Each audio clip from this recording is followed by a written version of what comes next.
Hello. Last week we continued 2021 with Cardiff debuting his review skills and his classic games on WATP. He also got a new quote-unquote co-host in Patrick Michael. And lastly, Gary from San Diego kept us up to date on Stuttering John's DC plans. This week, we meet a few more new faces, play some games, and take a trip back in time to where it all began again.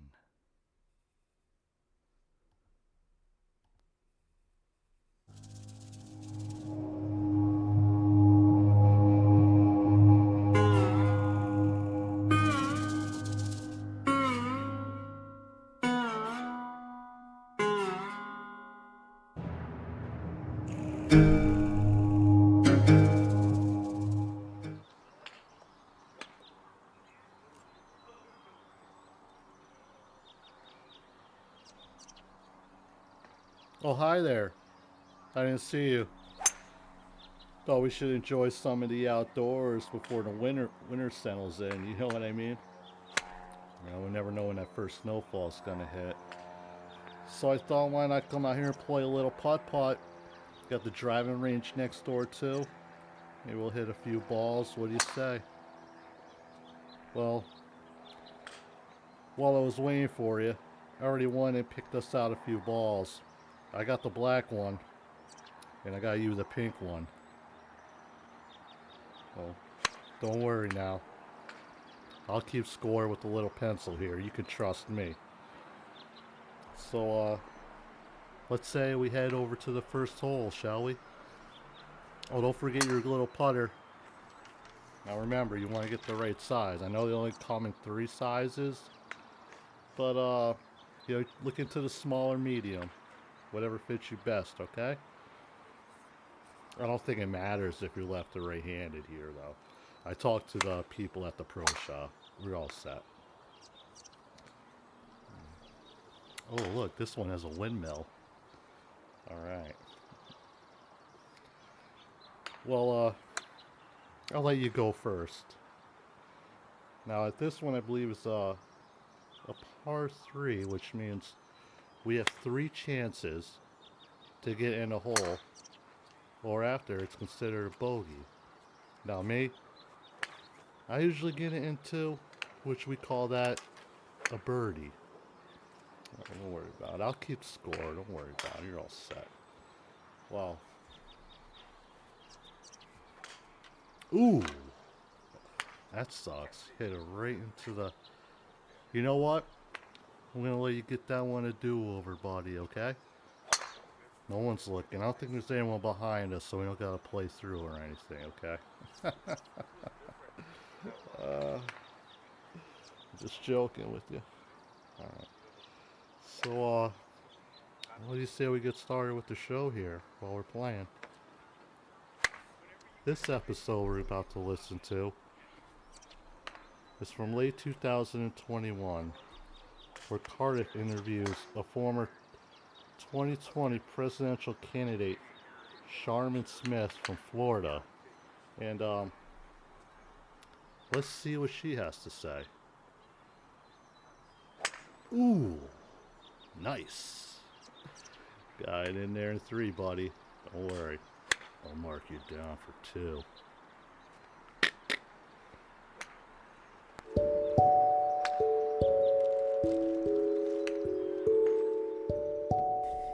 Hello everybody, and welcome to the world-famous Cardiff Electric Podcast, one of the most famous podcasts on the internet today. Hey, it's your old pal Dr. Steve from Weird Medicine, and you're listening to the world-famous Cardiff Electric Podcast, one of the most famous podcasts on the internet today. The opinions expressed in this episode are those of the guest and do not reflect the opinions of the Cardiff Electric Podcast or the Cardiff Electric Podcast Network. All right, welcome everybody to the Cardiff Electric Podcast, the most famous podcast on the internet today. We have a very special guest for our listening audience today.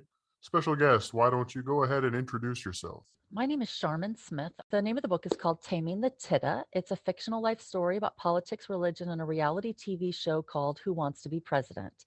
I self-published in January of 2015. The book is a fictional story. It spans 40 years.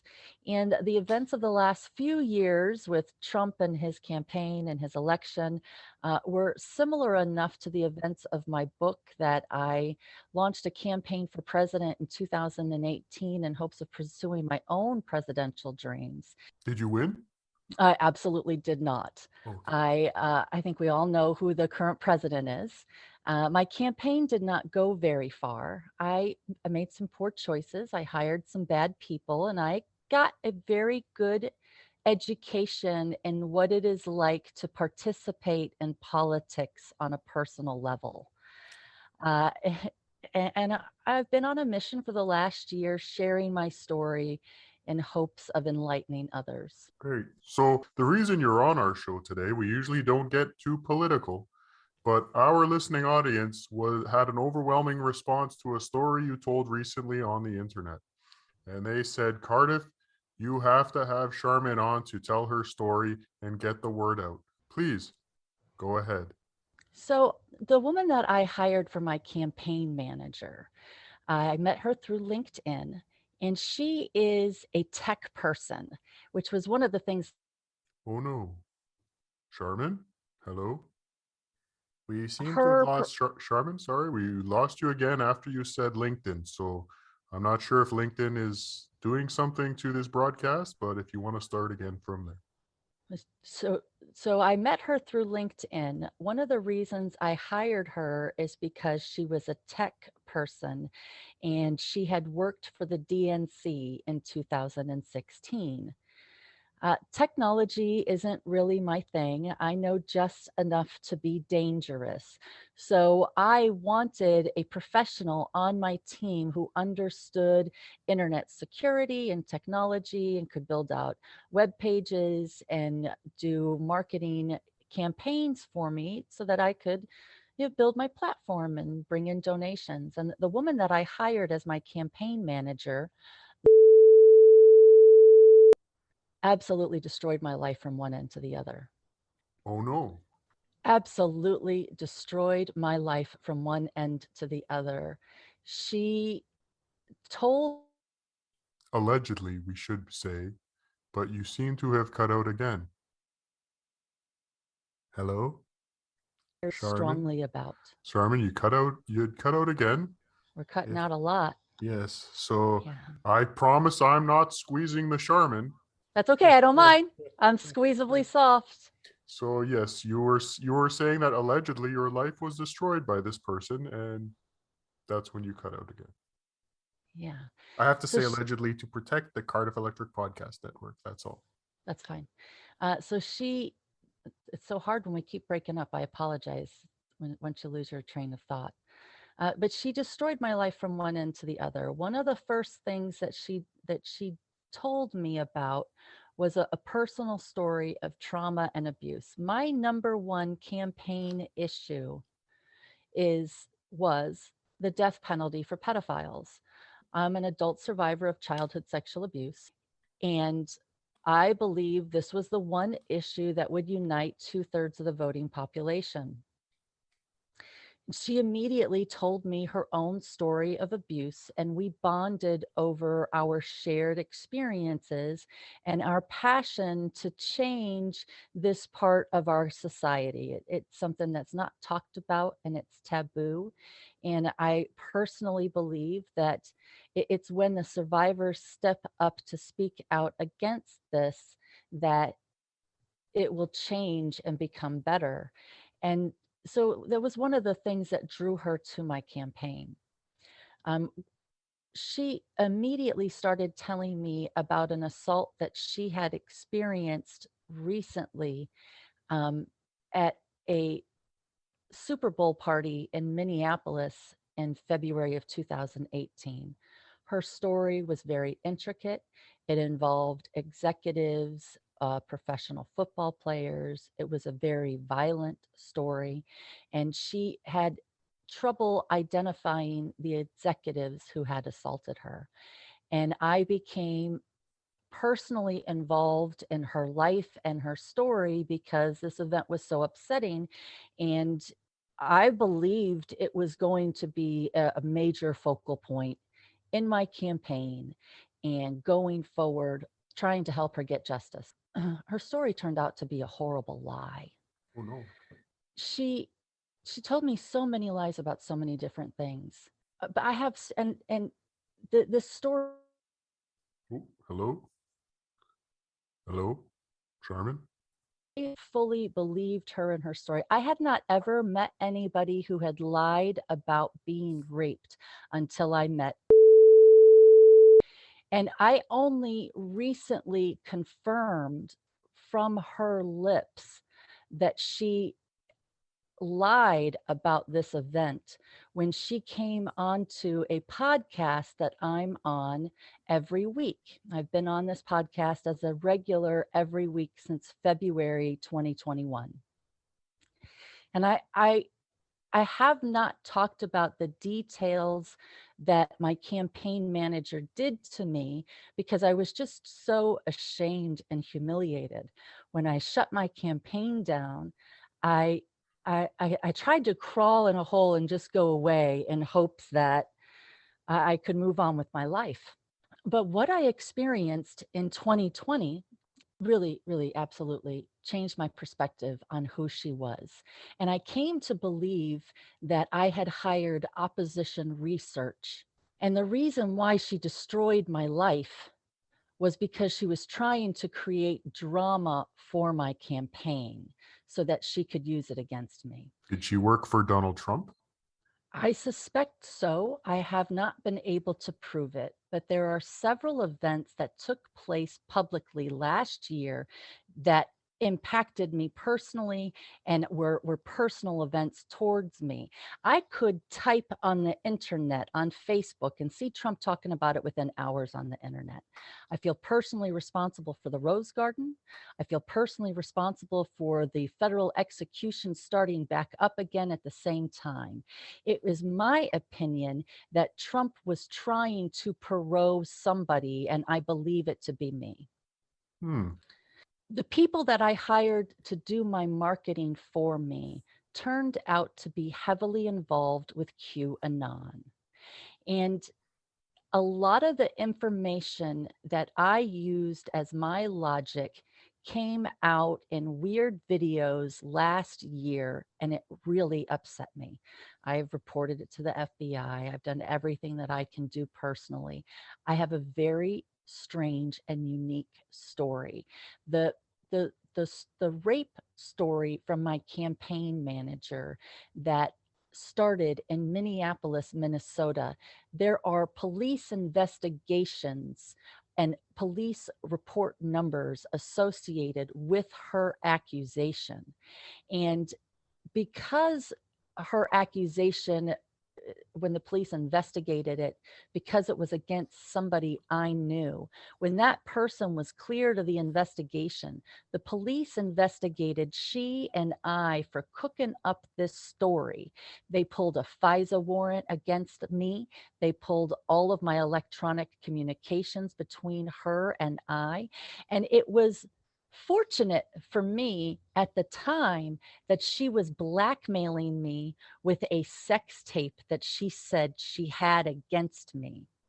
The police told me they were pretty sure if she was blackmailing me with something like that, she and I probably weren't working together to create this story. I was pretty sure we weren't working together either, too. But I couldn't for the life of me figure out why anybody would put me through this. And I honestly, in 2019, July 2019, when she threatened to release the sex tapes online and called the police and did a welfare check on me. And I spoke with the police about what she was doing. I honestly believed she was just a scam artist trying to rip me off, and I had hired a bad person. And I thought after the arrest from stealing my credit, Oh, you cut out again there, Sharmin. Hello, started writing Sharmin. horrible. Yeah, Just as you were speaking about a credit card, but before Yeah. we go back to that, I did have a question for you regarding the Okay. marketing company. Correct. Yes. Okay. So you hired a QAnon-based marketing company. I did not know that that was the case at the time. Correct. When I met them electronically through LinkedIn in May of 2018, I knew nothing about QAnon. I don't think anybody in May of 2018 did. And they were selling services to teach people how to deal with media, how to give interviews, how to get featured on podcasts, how to create your own podcast and monetize your content. Was anyone from the marketing company named Carl? No, Carl Hamburger? no. Okay. We just had a similar marketing situation with another guest recently, and there was a Carl Hamburger involved, but this doesn't seem to be related. You are a tech company as well, which is one of the reasons I'm interested in having this podcast with you. I find it interesting that you've had a similar story with somebody else. Would you be willing to connect me with that individual? Sure. Thank you. I would like to speak with them as well. I think most professional people are very protective of their body of work and their logic. And for me to see and hear my words pop up in these viral videos that were deliberately used to incite violence and anger upset me in such a way that I felt horribly responsible for my professional affiliation with these people. And I feel responsible for a mess I couldn't possibly have created, and I don't know how to clean up. And there's only so much I can do about it.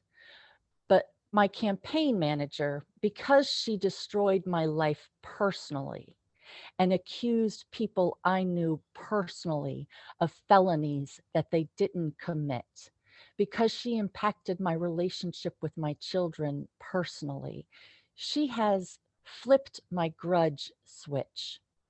I don't often get angry enough to create a grudge, but when it happens, I do not know that there is enough time left in my life for me to get over that. And she has recently popped up and created an encyclopedia that she is selling or trying to sell. This woman stole my credit card information. This woman lied, destroyed my life. Nobody should be involved with this individual on any level or platform. The only way you can purchase her book, you can't even go to Amazon or purchase it. You can't get reviews on Goodreads. You have to go to her personal website and purchase it directly from her and put your credit card information in directly to her website. I cannot express enough to people how important it is not to purchase anything she is selling. I find it horrible that she has created what sounds like a great product, and I suspect no one will ever receive what they are purchasing from her except for a lifetime of credit card fraud and misery. She is a computer hacker. One of the YouTube sites that I have discovered about her is about internet security and hacking. And I have she owns my electronics. I can't, I suspect whatever internet problems we're having today are based off of her. Hmm. I have the strangest series of events that don't ever seem to go away. She got into every corner of my life. She was arrested in July of 2019 because she had stolen my credit card information and charged up a week at a hotel. And when I got the credit card information, the credit card company refunded my money. I was made whole. There was no real crime to pursue. Was it a But Visa or MasterCard? Visa. Hmm. When the hotel contacted her to pay herself because they had the credit card money taken back by the bank. When my credit card company contacted the hotel and took back the money for fraud, they contacted her. She was still staying in the hotel and asked her to pay for her hotel stay. And when she could not, she was arrested for trespassing. I have the police report. I have a police document from where the police were called out to the hotel that day. I have a screenshot from when she was originally arrested. I went back to the police in October, just before she came on the podcast. The host contacted me and said that she had been contacted by my campaign manager and she was going to be on our live episode that weekend and to be prepared. So I went to the local police department that she had called to do a wellness check on me because I wanted to get a copy of the police report from my wellness check because I talked to them about her threatening to release a sex tape. And I wanted a copy of that police report. And when I got to the police station, they looked for the police report the day of the wellness check and the next day when she was arrested for trespassing. And they told me that both reports had been deleted from within their system. But they had the pay detail still. There is apparently a payroll system for a police officer to go to a home. It is part of the payroll system that it gets documented. So I have the screenshots from the payroll documentation that the police were called out to my house one day and to the hotel the next day. But those actual police reports no longer exist. And according to the police, they were deleted from within the system. Sounds very shady. I have a lot of really shady things that took place in 2020 during the height of the chaos last summer, just before the election. Things calmed down drastically after Kenosha. Kenosha is my hometown. I have family there. I'm from Wisconsin as well. Where in That's Wisconsin? amazing. I'm near Kenosha. Fantastic. I grew up in Northern Illinois. My dad retired out of Great Lakes in 1980, pushing recruits through boot camp. I know all about that area. I was It's in my home. Lombard, Illinois recently. Nice. Yes. Nice. Very nice. I was home this summer a couple of times. My nephew, who turned 36 in March, was diagnosed. Ooh, hello, Sharmin? Sharmin? An email. There you are. Oh, so in 2020, just after the Jacob Black shooting, I almost immediately got an email from my former marketing company, from a QAnon company or a QAnon video calling for Kenosha to be ground zero for the second Civil War. And I packed a bag and drove home right away. I was in Kenosha for the protests that weekend. And I was fully prepared to make as much noise as possible. You weren't carrying an assault rifle, were you? No. I had a megaphone with a flashlight on it. That's good. I was going to shout from the rooftops about my campaign and my campaign manager. I talked to several reporters there. I tried to expose my story and tell the events that had led up to Kenosha, because I felt like it was being blown up for no good reason. I felt like Kenosha was turned into something more than it needed to be just because they were trying to create a fight. And when I got to Kenosha and I walked around in the protest and I talked to people, I saw something I hadn't seen in other protests that I had been to earlier that year. I saw people who were still talking to each other from opposite sides Mhm. politely. Mm. They didn't want to fight. They still wanted to have conversations. And I realized that just because they wanted a fight didn't mean we had to give them one. Hmm. Hmm. And I kept my mouth shut and I came home and we all skated through the election waiting for something else to happen. But things calmed down after Kenosha. Good. Good. Can I make a suggestion for you? Sure. We have some very interesting allies in the fight against Donald Trump and the GQP. Have you ever heard of Stuttering John Melendez? Do you know who Elisa Jordana is? No. I know who Stuttering John is. Yes, he has a podcast that is very political and is focused on taking down the GQP. The Q stands for QAnon, don't you know? Well, I know. So I know. I would suggest that perhaps, as famous as this podcast is, perhaps a spot on his show to discuss. He has a much wider audience than me, and he has been very successful in the past at taking down Donald Trump and his associated dotards. Do So you have a perhaps he can connection help. do you have a connection to John? I did. Unfortunately, I've been blocked for mistakenly reasons. And I was hoping that someone could help me get unblocked, but that doesn't mean that you can't reach out to John. You're a very attractive person, and he likes that. And he would be more than happy to have you on his show. I think John and I have met through 6 degrees of separation. We were on the same podcast together earlier this year. Oh, I am a regular on Kermit and Friends, which is a podcast by Elisa Jordana.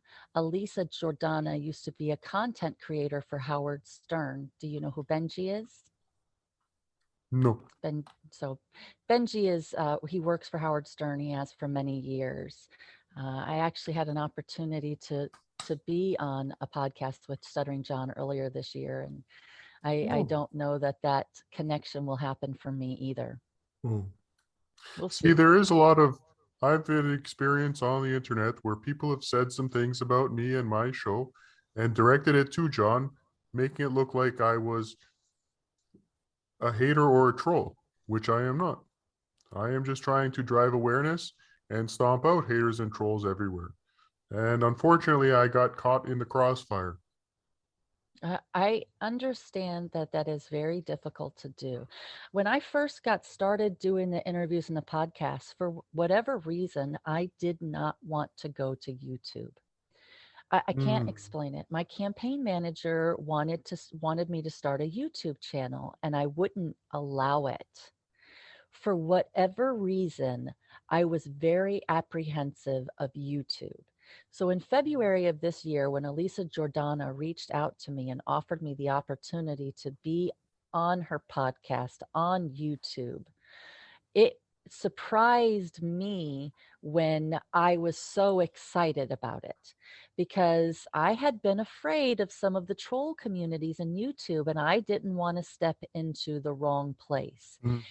And where I'm at Kermit and Friends, it is a troll type environment. Uh-oh. And I am getting desensitized to bad behavior. But I am also learning a lot there. I Mm. have gotten the opportunity to get to know some of the trolls. And I have learned that there is actually a playbook that they use to mess with somebody when they don't like somebody. Have you heard about Tucker Dixon? I haven't heard about him yet. Oh, he's a big troll. Okay, thank you for the warning. Yeah. I appreciate it. I'll keep my eye out for him.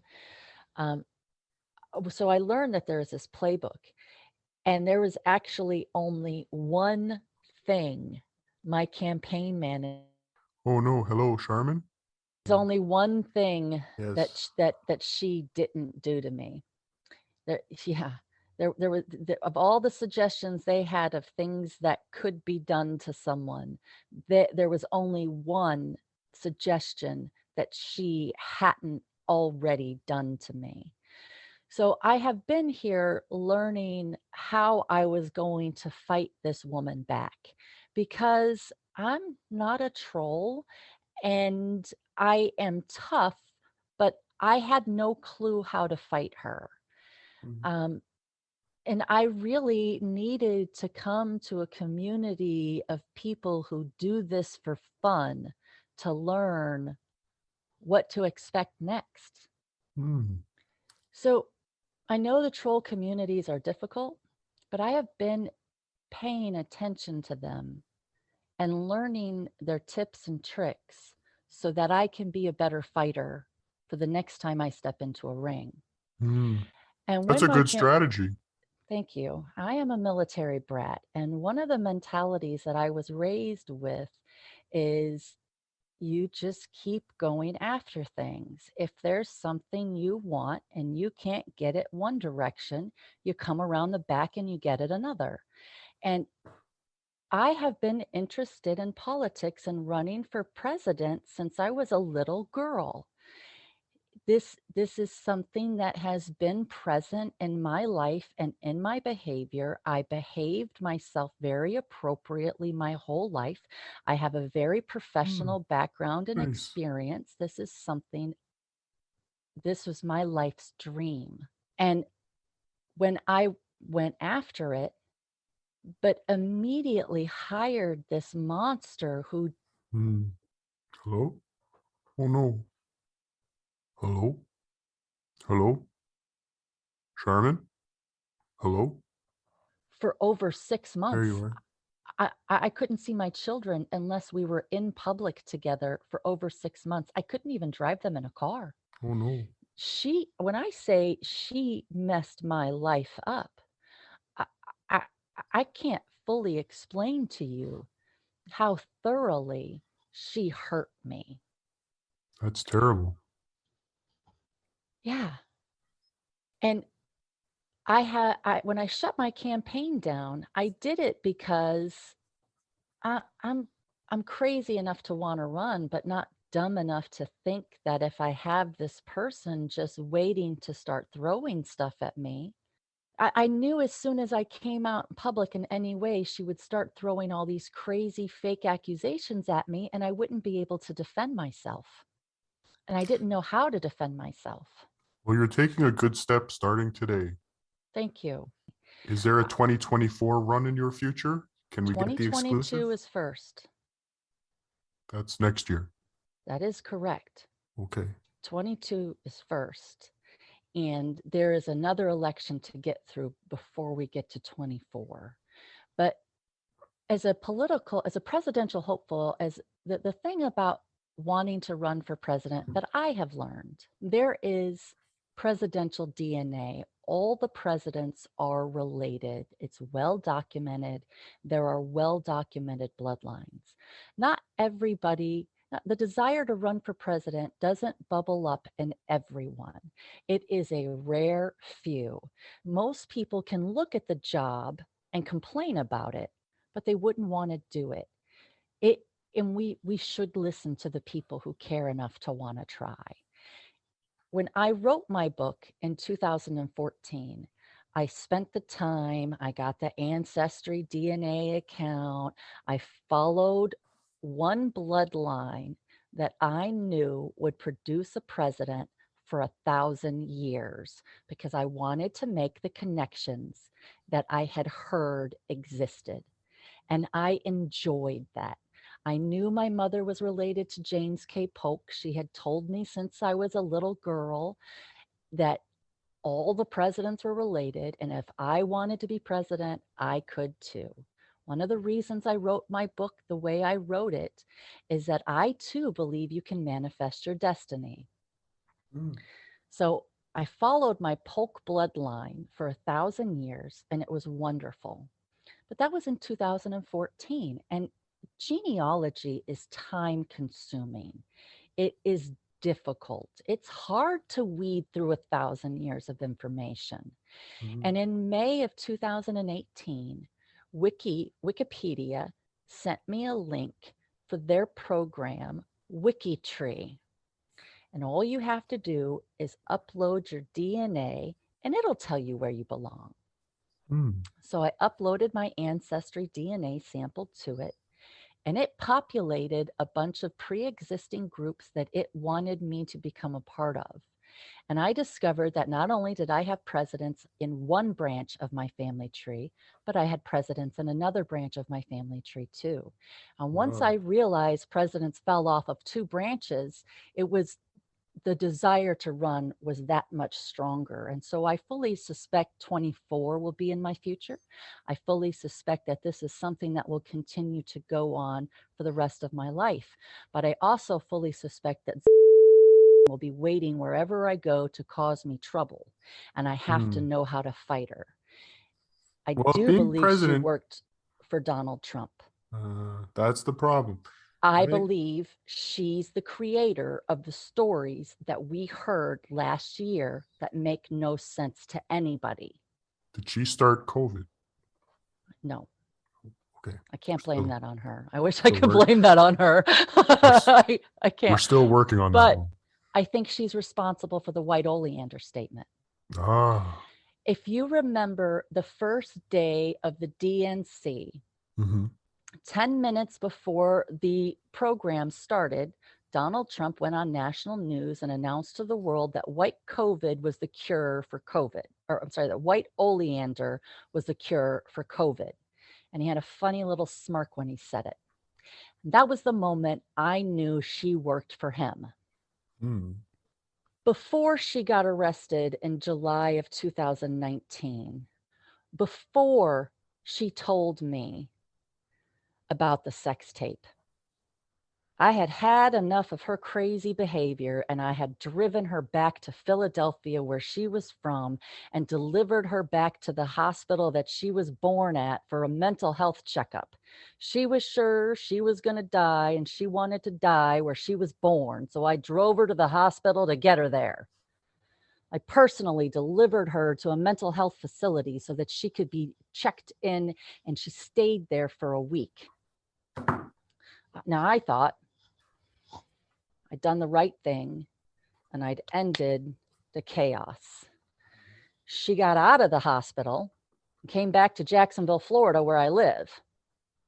Just showed up at my house. Wow.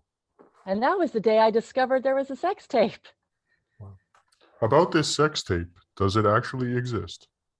I haven't seen it, but I understand that she recorded it through Facebook Messenger without my knowledge, just as my face. It couldn't be anything else because I wouldn't put anything else on there. The police in Minneapolis have pulled it. Now, since I have been talking about her, some of the trolls within this community have reached, within my Kermit and Friends community, have reached out to help me. And somebody has figured out that she has multiple profiles on multiple porn sites, and they're really nasty porn sites.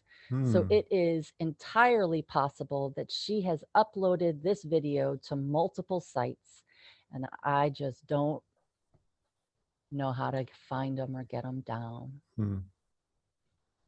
That's terrible. When she came back and told me about that, that told me that she had a sex tape and she was going to release it, she told me that she had finally come up with my call sign. Now, this is July 2019. Oh, no. And she told me my call sign was white oleander because I'm an evil white toxic bitch and everything I touch dies. Oh So no. when Donald, so that morning, the morning of the DNC, there was a strange man outside my house watching me. The police were called. Somebody tried to send flowers to my house with a really nasty message. It was a very interesting day all day long. And I just thought it was weird. And then 10 minutes before the DNC, Donald Trump got on TV smirking, talking about white oleander. And that was the moment I knew she worked for him. Wow. A lot of stuff that took place last year makes sense to nobody but me. And I believe it was an effort to try to perot somebody. Trump desperately needed a viable third party candidate to draw votes away from the Democrats. That Trump does some strange things and Sure evil does. too. Sure does. Before we wrap up, I do have one question that I like to ask all my guests, and it's a very important one. Chocolate or vanilla? Oh, can I get a twist? Of course you can. I want a twist. I want them both.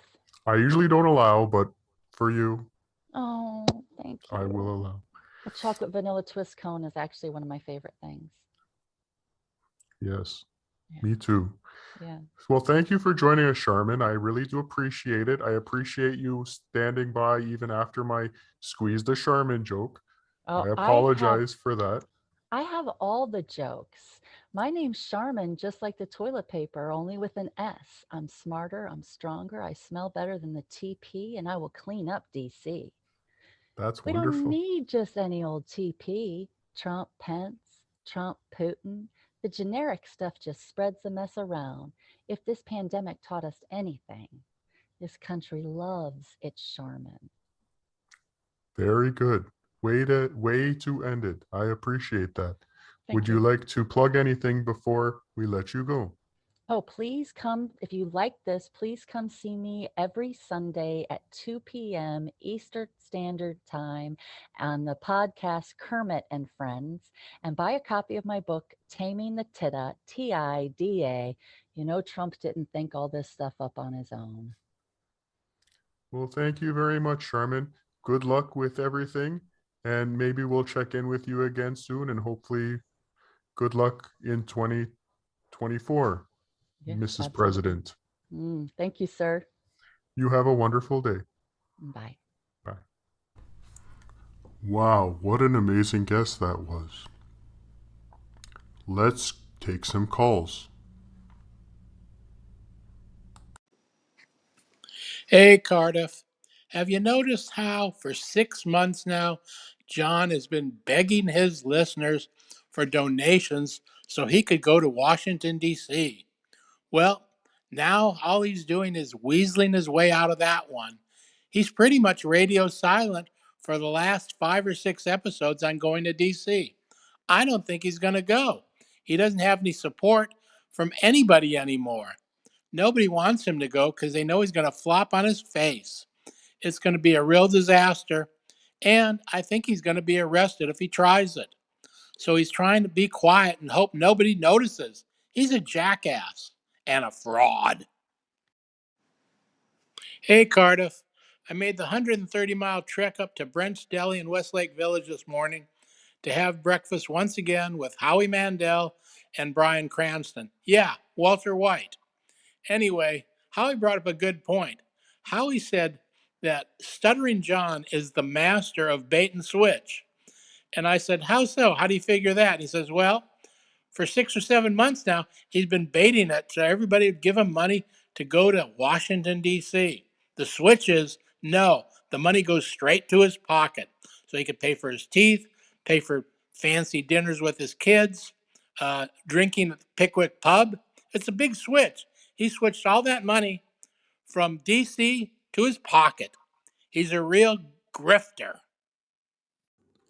Hey, Cardiff, it's me again. For once, I'm not calling from my car, so I don't sound like shit. Let's play a game. 2 lies, 1 truth. It's going to be about the great Stuttering John Melendez. So yeah, guess which ones are lies, guess which one's the truth. Stuttering John's first album was self-titled and released in 1994. Stuttering John's kids love him. Stuttering John is a happy person. 2 of those are lies, 1 is the truth. Also, thanks to Gary for answering my questions. It's good to hear that you're punching above your weight. Yeah. All right, punching out. Bye. Hey, Cardiff, this message is for Vinny for the wrestling podcast, so don't play it on your normal show because no one will get it. All right, let's play Fuck, Marry, Kill. Kenny Omega, Hulk Hogan, Cody Rhodes. They're all in their prime too, so, think about it. All right, punching out. Hey, Cardiff. I just found out that John really believes in infrastructure. He believes in fixing roads, fixing bridges, fixing airports. What he doesn't believe in is fixing roofs, specifically holes in his mom's roof. He does not believe in that type of infrastructure. He wants money, though. He wants money because he's a money grubber. More money so he can have beer at the Pickwick pub. More money for Michael Polpak, his attorney, so he could extend his lawsuit against Sirius. He'll do anything to fight Sirius, but nothing for his mother. Nothing to fix the hole in her roof. He's one bastard. Hey, Cardiff, Gary, and SD. I used to think that John's normal podcast was pretty bad, but this new podcast that he has, what bugs me about Hollywood is the absolute worst. He starts out halfway drunk, and by the end of the hour, he's fully drunk. It's one big grievance fest about how everybody in Hollywood is more handsome than him, has better dates than him, and is doing much better than him. And he should be doing better than everybody because he's Stuttering John. It's just terrible. Then by the end of the hour, he looks at his donations and says, "Hey, you guys, you're not donating enough money. I don't have any super chats. You're too cheap." He's really getting crazy. He's going off the rails.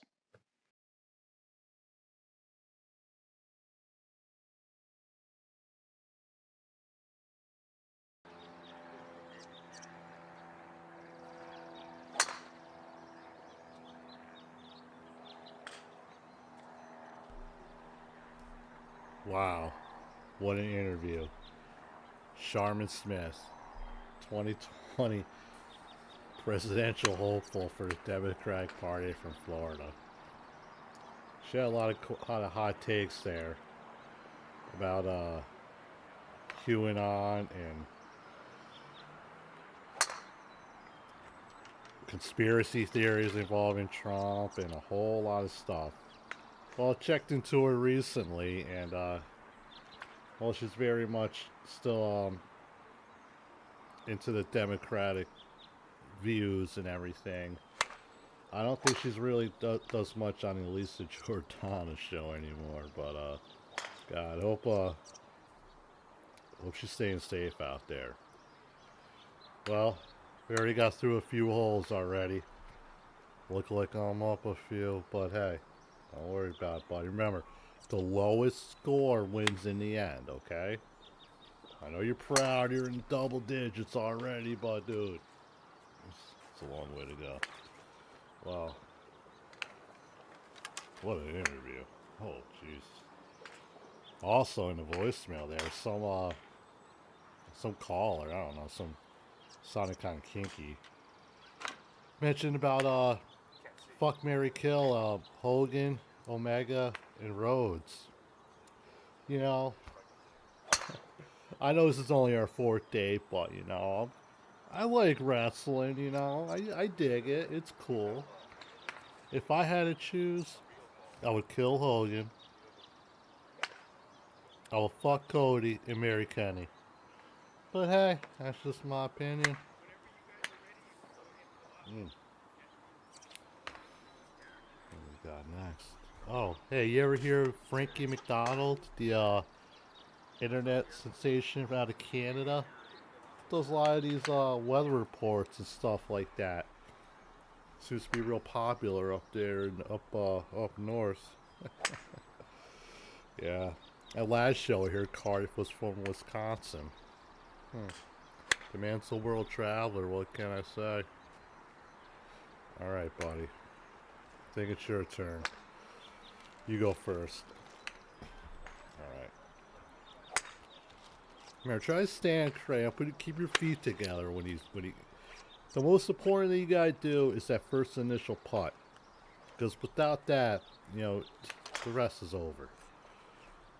Yeah, there's a couple water holes, and, you got those 3 little holes at the end, and which one leads to the pocket down below, who knows? Listen, we're here to have fun, alright? I'm just keeping score for fun, that's all. Don't worry about it. I'm not saying the loser buys afterwards. No. Come on now, I don't want to do that to you. I'm a gentleman. Alright. Where were we?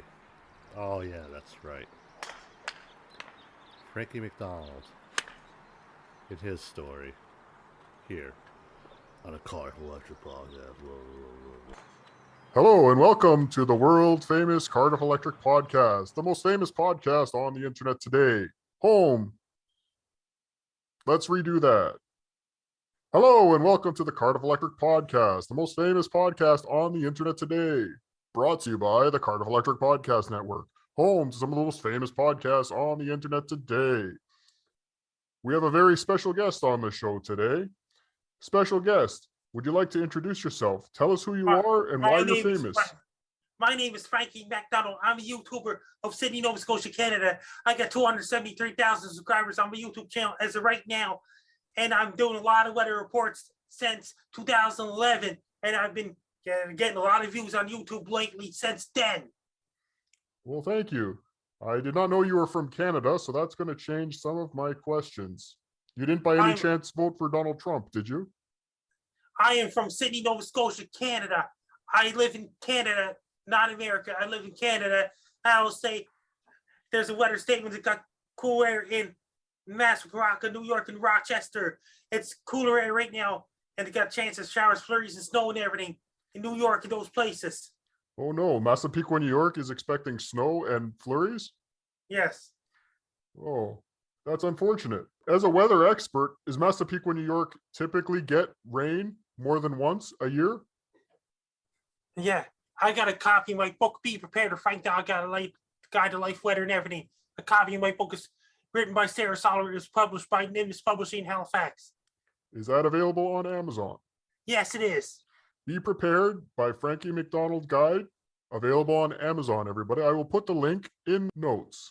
And I got a Frankie MacDonald bobblehead. That is wonderful. Unfortunately, we are just an audio podcast. We do not have a video element today. This is a Frankie MacDonald bobblehead by National Bobbleheads Hall of Fame. You guys have to get your Frankie bobblehead. Where is that available, Frankie? National Bobbleheads Hall of Fame in Milwaukee, Wisconsin. National Bobbleheads Hall of Fame in Milwaukee, Wisconsin.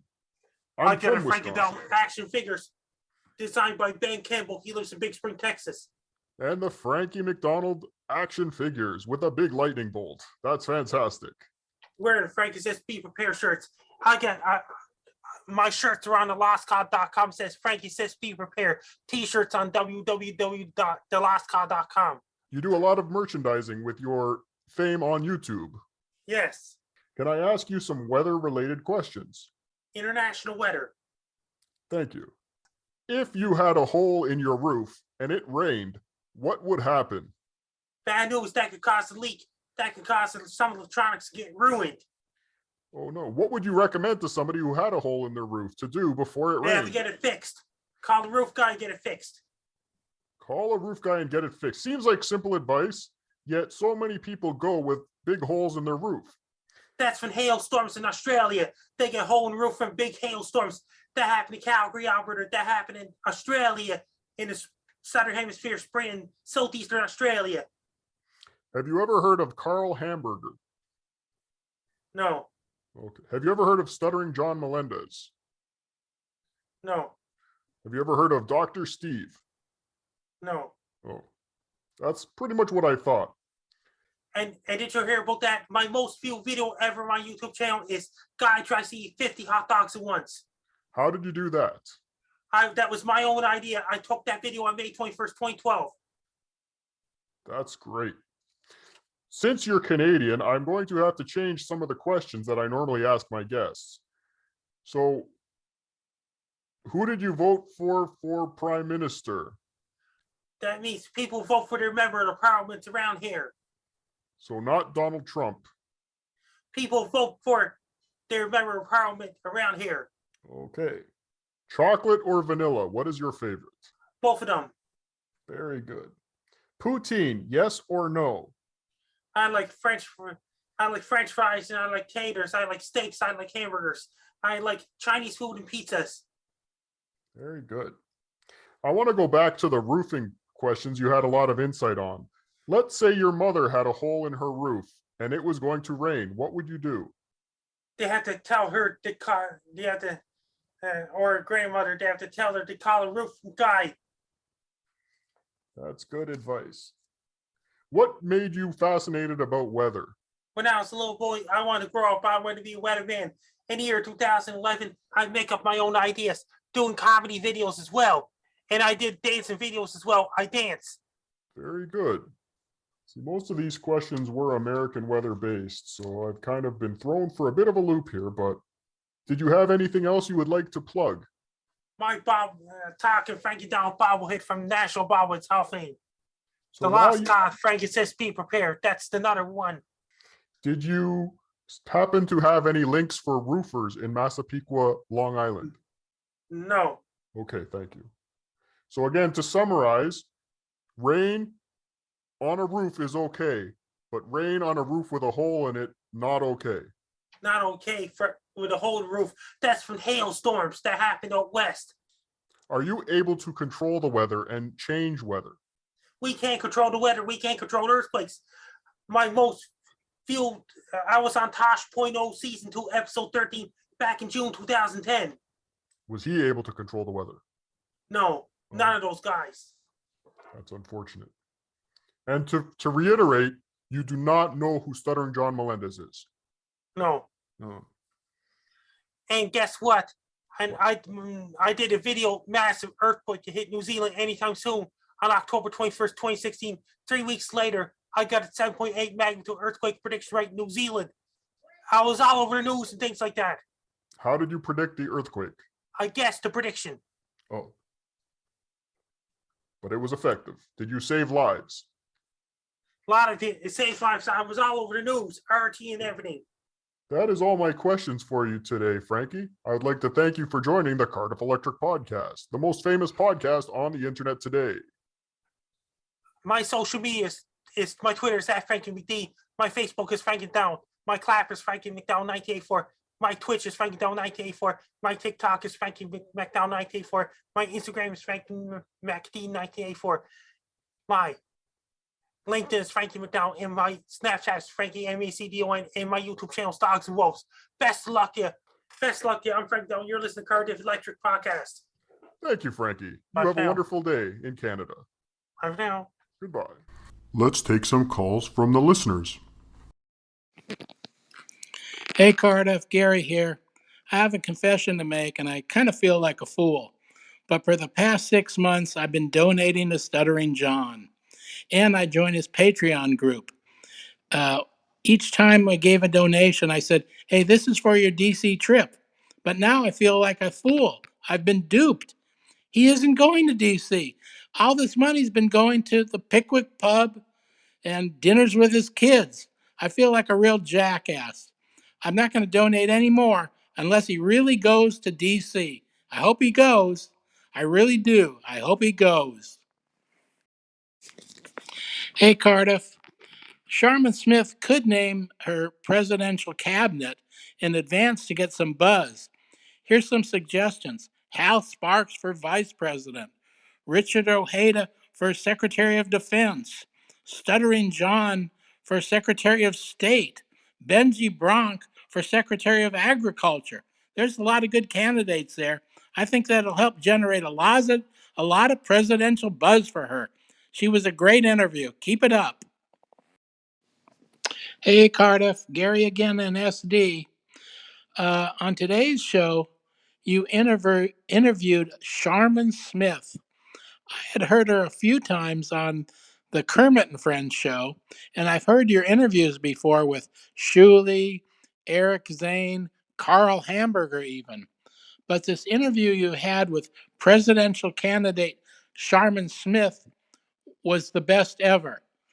You really got her to reveal her background, her presidential hopeful, the fact that she had delved into Wikipedia to find out she had a 1,000-year DNA line and presidential candidates on both sides of her family tree. It's fantastic. On Tuesday's show, Stuttering John announced that he's heading to New York over the Christmas holiday to see his poor old mother. You know, the mother that has a hole in her roof still? Do you think John's talking about fixing the hole? Nope. He's just talking about going back there to drink with some of his old friends, see some of his old buddies. But he certainly won't fix a hole in his mom's roof. That son of a bitch won't help his mom at all. He won't lift a finger to help her. Well, I was listening to that your most recent show about that lady president, and she sounded pretty interesting. I might have to vote for her. I'll tell you that. She's got some good ideas. Turn this country around. So I appreciate you having her on there. And yeah, that old Gary from San Diego. He's a good. And I was talking to Trace Atkins the other day. I didn't know if you knew. I worked on his house a couple of times. And old Trace Atkins said he wouldn't give a plug nickel for old Stubborn John. He won't help his mama fix that roof, because that's not the way a man is supposed to behave. You're supposed to help your mama. All right, thank you, and I'll talk to you on the flip flop. Well, Mr. Cardiff, I got a message from Trace Atkins. I was just talking to him. A message from Trace Atkins to old Stubborn John. And he said, if he won't fix that hole in his mama's roof, I got it. And I'll tell you this, Mr. Cardiff, if Trace Atkins says it, you can take this to the bank. It will be done. It will be done. Well, I hope you have a good day, and don't let all them fellers get you down. All right, thank you.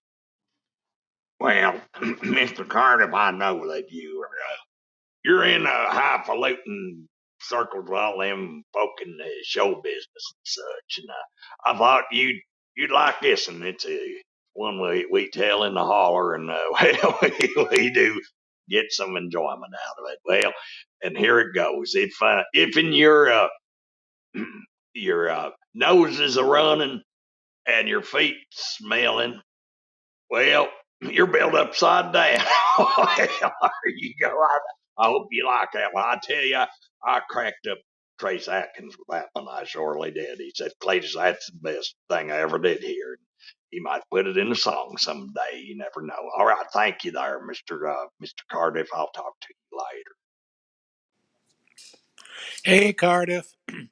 On Thursday's show, John made a George Orwell-like move by not mentioning his trip to D.C. for the 7th episode in a row. I guess he's trying to lull his listeners into thinking he never really wanted to go to D.C., so he's just weaseling out of it by not talking about it anymore.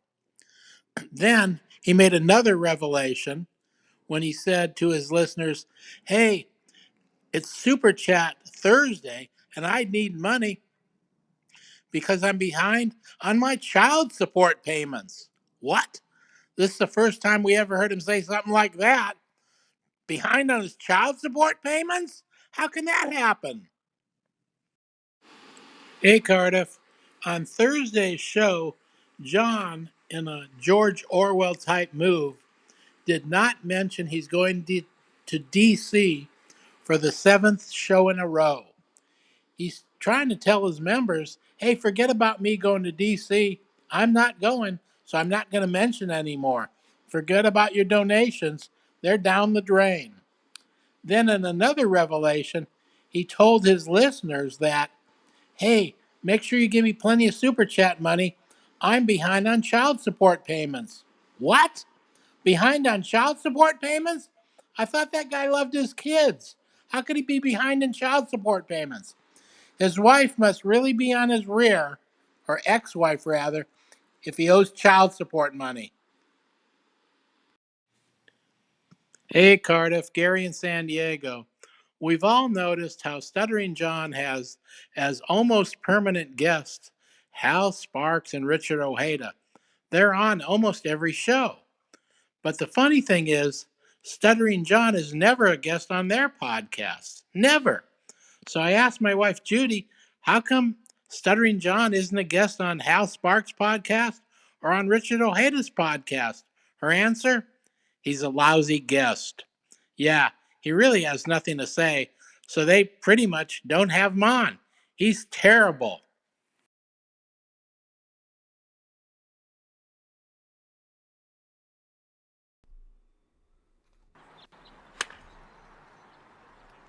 You said it, Gary. God, it is scary, don't you? Well, that was the great Frankie MacDonald. Still doing his weather reports. He still keeps tabs on the dabbleverse, I believe. I think it's in his feed. He still pays attention. He's a cool dude. Check him out. But yeah, looks like some clouds are coming in. I don't know how much longer we got here, but it sounds like a helicopter flying overhead. Hold on a minute. Hope they're not coming for us. Oh, there you go. Look at that. Well, let's try to wrap up these last few holes before the storm comes in. And remember last week I was telling you about Cardiff started some games on WATP. Well, I found an old gem here with Carla Hamburger, producer Chris. Oh, I'm sorry, fellas. Trucker Andy, formerly Andy Q Public, and of course, the great Croge.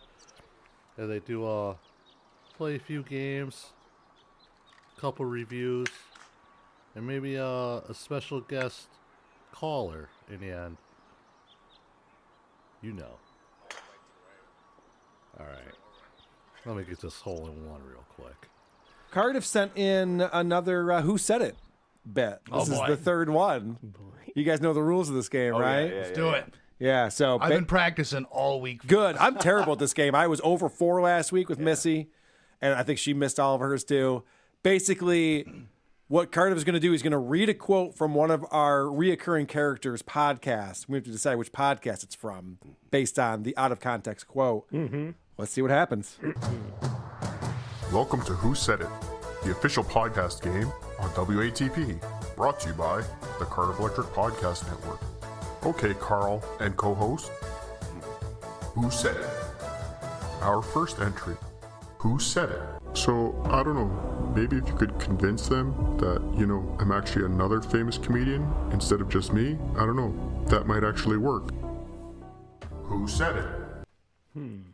I'm going to go Stuttering John, but I don't know. I don't know about that one. Tom Myers. Yeah, that's a good guess. Andy, it's not really for points or anything. Yeah. Just guess something. Well, you just guessed the two. All right, Patrick Michael. No, you can pick the same one as me. We can pick the same one. It doesn't matter. We're just trying to get to the right one. I'm just 3, 2. Yeah, I only have 3 seconds. I'm sticking with Patrick Michael. Patrick Michael? Yeah, Patty C. Cups. I'm going outside the box. He's a comedian. Yeah, you guys are right. It's always Patrick Michael. What am I thinking? 1, 2, 3. Oh, I don't know. Maybe if you can convince them that I'm actually another famous producer Chris. comedian Well instead done. of just me, then I don't know. That might actually work. Well done. Chris is on the Our board. next entry, who said it? You shouldn't walk out of your $2 million home and see,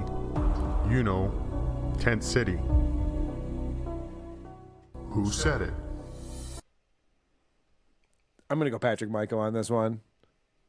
Although he wouldn't know that. Opie. I'll guess Opie. That's pretty good. Check out the big brain. That's pretty good. But I don't know if Opie would say a number on the. Stutjo would. Stutjo would. Yeah. That's my. I'm going Stutjo. He lives in L.A. Okay, two Stutjo. I know it seems too obvious though. And That's you're the thing. saying what? Cardiff is good at this. I said Patrick Michael. Okay. But Cardiff is good at this. He fucking finds things that you'd think Stutjo would say, and then it's not it. 1, 2, 3. You shouldn't walk out of your $2 Yes! million God home damn it. I'm starting to learn. and see, tent city. Our next entry. Starting to learn this. Who said it? He is, at best, a mediocre comic. I mean, he's good.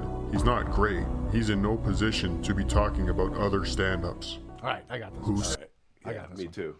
I think it's Patrick Michael. Yeah. Everybody thinks that. All four of us are Patrick Michael. All right. yeah, The score is tied it's my 1-1 between me and producer Chris. Oh, all right. So I'll say Tom Myers just because I got to get on the board. You know what? Stutjo. Okay. Oh, okay. Let's Yeah, we make got to this get on the. We interesting. got to All right, go cool. against the We're grain doing a here. side bet on Andy, or Yeah, let's do it.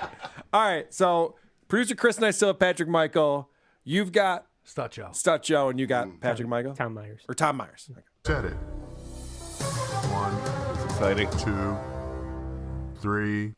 He is at best a Gross. mediocre comic. God I mean, damn he's it. good. He's not great. He is in no position to be talking about other stand-ups. Our next entry. Oh, who's he talking about there? I remember watching that clip now that I hear it. Fuck. I wish I could remember who he's fucking calling out as not that good at stand-up because it's someone who's pretty fucking good. Do you think it was Artie Cardiff? Oh, Cardiff would know. He's talking about Artie Lang. All right. No kidding. Yeah, what an untalented hack. Artie Langus. So, all right, now we got a three-way tie. Yeah. Croge, producer Chris, Carl, all with one. Andy's still looking again on the Skunked. board. Who said it? You're attracted to someone, and you stay in a relationship because you're still attracted to that person physically. But you knew a long time ago that as soon as you get past the looks, there's nothing else there. Then you stay in a relationship years too fucking long. Who said it? Whoa. I'm stumped. That's a tough one. That sounds like a Jerry Banfield to me because only he says really wacky shit like that he shouldn't say. But I shouldn't say that. I'm gonna be wrong. Well, Patrick Michael is in a failed marriage, so I'll say Patrick. Although I don't know that his ex is attractive, but okay. I'm going to go Stutjo ranting on Howard Stern. Oh, Ranting about Stern and Pat. Yep, that's a Could good be, one. could That's a be. good call. Thanks for going before me. I'm going to go with Stutjo. Yeah. Ranting on. All right, perfect. All right, so you guys got Stutjo. Who did I say? I don't know. Banfield. I said Banfield. Oh, yeah. All right. 1, 2, 3. You're attracted to someone and you stay in a relationship because you're still attracted to that person physically, but you knew a long time ago that as soon as you get past the looks, there's nothing else there. And then No you stay in points that relationship awarded. years too fucking long. It's funny no one considered him. He was talking about Vic Henley. Dude, and not it's- only did none of us consider him, no one in our Discord put down Opie either. All of them were like, shit, holy crap, this is a hard game. I've never heard Opie address relationships. Right. Yeah, that was a weird one. All right, good pull, Cardiff. Dang. All right, we still got a three-way tie. Our next entry. Who said it? Celebrities, most famous people, most wealthy people don't have to only live in Calabasas, Beverly Hills, Burbank, okay? They don't have to be there. Who said it? Oh my God. Yeah, This see, could this go is- two ways. This is a fake out. Yes, this is a fake out. Patrick Michael does not know where Calabasas is. He doesn't know what that is, so that's not So we him. can rule that out. Interesting. Although I think it still could be Patrick Michael. And it was too short for Tom Myers to say anything, so Yeah, that's true. Stutjo's coming to me. Yeah. I'm gonna It go with sounds like a Stutjo. stuttering John. That's why I think it's not. I think it's a misdirection. What do you think? Opie. I think it's Opie. I'm going Opie too on this I'll one. go with Chris and Stuttering John. Stuttering, it's either Stuttering John or it's going to be Patrick Michael. LA centric. Yeah. 1, 2, 3. Celebrities, most famous people, most wealthy people don't have to only live in Cardiff. Calabasas. Kudos to Cardiff, Beverly Hills. man. I think Cardiff wins this match. Yeah. He's always one step Burbank. ahead of us. Okay? They don't have to be there. That's all for this week. I had a feeling. Who said it? Every now and again, he has these Cardiff weird Electric things. Podcast Network, home to some of the most famous podcasts on the internet today. Also, Calabasas isn't where all the celebrities live, is it? Now that I Yeah, think he's about never it. been to like outside. of Yeah, now the Indiana. story checks out. Yeah, now that I think about it. Now, listen, I've gone on record as saying, Cardiff Electric, I think you're a dangerous psychopath, and I fear for my safety when I hear the sound of your voice. But that was a great game, dude. That was a Holy good game. shit. That was well done. And if you guys aren't done playing games, let's play the review game, shall we? Oh, boy. All right, here's some recent reviews on wherever, Apple Podcasts, wherever people are reviewing here these podcasts. And we have to figure out how many stars they're giving us based on the review. All right, you isotopes, ready to play a Christmas song? Oh, no. Oh, no. Hello, this is Cardiff Electric, your official WATP review girl. The only review girl that you can depend on. This week's reviews are brought to you by the Cardiff Electric Podcast Network, the most famous podcast network on the internet today. Here's your first review from the internet. Review title, It's Okay, but 50-50 if it's a good show. Some podcasts are spot on, but some they are critical about, and reasons that drag it, they do themselves. Example, inside jokes, laughing at not funny things, and rambling. Yeah. 1, 5 stars. 2, 2 stars. 3. 3 stars. That's a 3-star. Oh! Next review, pure gonna go hilarity. pros. This show is much needed. I fear the day they review my podcast, but until then, this is my favorite podcast. Seriously, there is so much crap out there, and it all sounds like an echo chamber. Please keep doing what you are doing. These guys are not only funny, but they are smart too.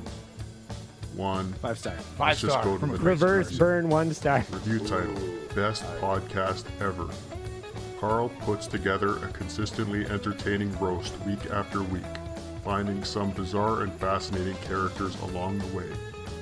1, 2, 5 stars. 3. That's a 1-star. Next review from the internet. What the fuck? Bag Lickers. This show takes me back to when I was a kid and my father and I would sit around for hours just talking and slapping each other's bags. 1, That's a 5 star. 4 star. 3, 5. That's a 1-star. Damn it, he's lying. Good luck next week, Carl. Your average score for reviews this week was 1.3. Also, Merry Christmas. WATP review segment has been brought to you by Vinny Likes Wrestling. Episode 3, coming soon. Wow, there's going to be a 3rd episode of that podcast? I'm going to lose my bet. Good for Vinny, though, and all of his wrestling talk. It's a lot of fun. All right, let's get through voicemails real quick. I know everyone has places to go. It's Christmas time. Very exciting time. Merry Christmas, everyone. Thanks for supporting the show this year. I'm going to play that Soul Psych song at the end of the show, so stick around for that. We'll listen to the whole thing. But first, Adam Hughes called into the show. Remember Adam Hughes? He co-hosted He was a great. couple weeks ago. Yeah, so Yeah, I really enjoyed him. Me too. So he called in. Oh, hey, Carl. This is Adam Hughes, and this is how I talk. That's true. I just wanted to tell your fans to subscribe to the Patreon, because if they do, I'm going to come over there and shit on their pants. You know? Anyway, I have a lot of haggis, and I'm going to shag my wife. You have a good day now. Call me back. All right, Hughesy. Always good hearing from you. Yeah, have him ask Barack Obama how he's been lately. I mean, Barack probably doesn't listen to the voicemail segment. We know he's a big fan of the show.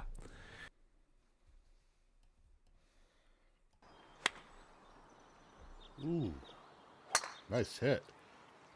That was from WATP episode 291. Their Christmas special to wrap up 2021 there. It was great to hear. It's always great when you can hear Croge again. And I gotta say, as far as the Who Said It game there, that was one of the better ones. It's actually one of the first ones, too. Back when the choices were only Jerry Banfield, Tom Myers, Patrick Michaels, Stuttering John, Opie. And, you know, sometimes it's always nice to go back and listen to them.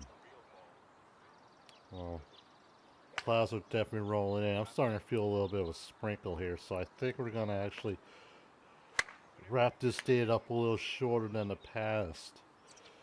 I know, used to me going long, and hey, trust me, I could go long. I go all night, baby. You know that. But we got a little something special for you here before we end things. This is actually going back before what we've been covering here. Back to the early days when prior, well, you're going to have to listen to. Because I'm going to leave this one up to you to decide when you think all this went down. But we'll got to give a shout out to the very special Stuttering Sex Pest at YouTube for putting all this together. You can find this video on their website. It's an audio collection of early Cardiff, pre-WATP and pre-Cardiff Electric Podcast. Now,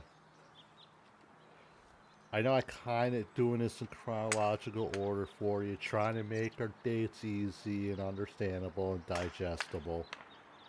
But I came across this just recently from somebody we know, and wanted to throw this in here for everybody's enjoyment. So we're gonna wrap up this last hole here. And please enjoy, because we're going back to the beginning of Cardiff Electric again. Hi, this is Scott. And this is Brittany. And this is the PiCast, a weekly podcast about the stuff we like to do. Like going to Disneyland, conventions, travel, and our growing family. Find us on social media at PiDayFamily. You can also email us, pidayfamily@gmail.com, or you can leave us a voicemail at 626-66-PIDAY. That's 626-667-4329. We really love to get voicemails that we can add into the show. We hope to hear from you soon. Now let's get on with the show.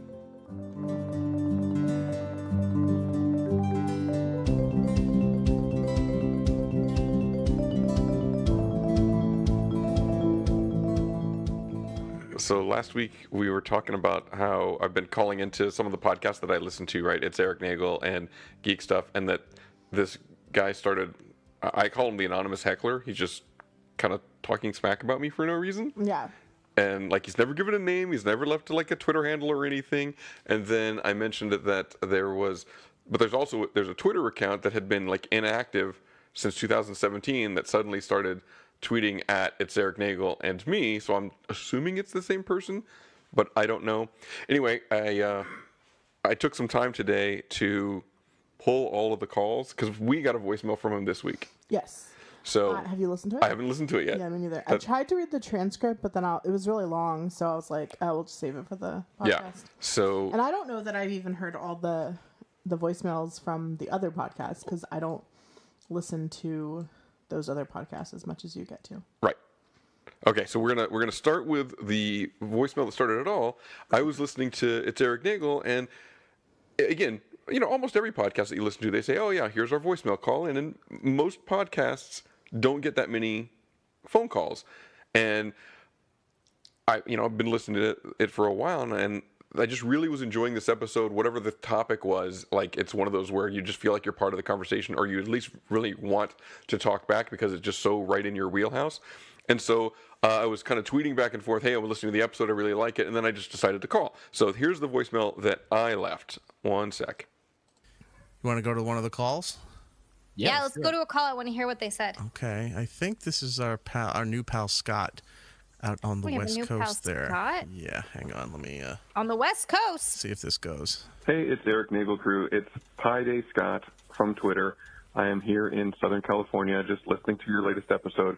Having a little love fest with you guys on Twitter. I wanted to say thanks for everything that you do. It really is fun to have a podcast that you can listen to, feel like you're part of the conversation. I talk back to my phone all the time, so I thought I would talk to you for real by calling into the voicemail. I know nobody calls into voicemails to podcasts because, hey, we're all busy doing other things while we listen to the podcast. But, you guys are important enough to me to say thank you very much with a phone call. So keep up the good work and keep listening. And try to get Trevor to eat better. The stuff that he eats is horrific. Bye. Damn it, I thought we were going to go through one whole phone call without someone making fun of me or bashing my food choices. Your food choices are bad, Trevor. Your food say that choices are as- bad, and you should feel bad. After you just showed us your food choices, and now we're just like, let's go to the call where it says his food choices are bad. Trevor's dinner looks like the old Fish Heads music video where they're just in a bucket. That's what Trevor's dinner looks like. That was a really nice call, though. That made me happy. that was Did nice. Trevor just drop his food? He did. Thank God. Thank you very much, Pi Scott. I think he's a friend with Geek Stuff too. I think he's West Coast Scott on that show. Nice. But Over my pants now. Pi Scott has a podcast called the Pi Day Podcast or the Pi Podcast.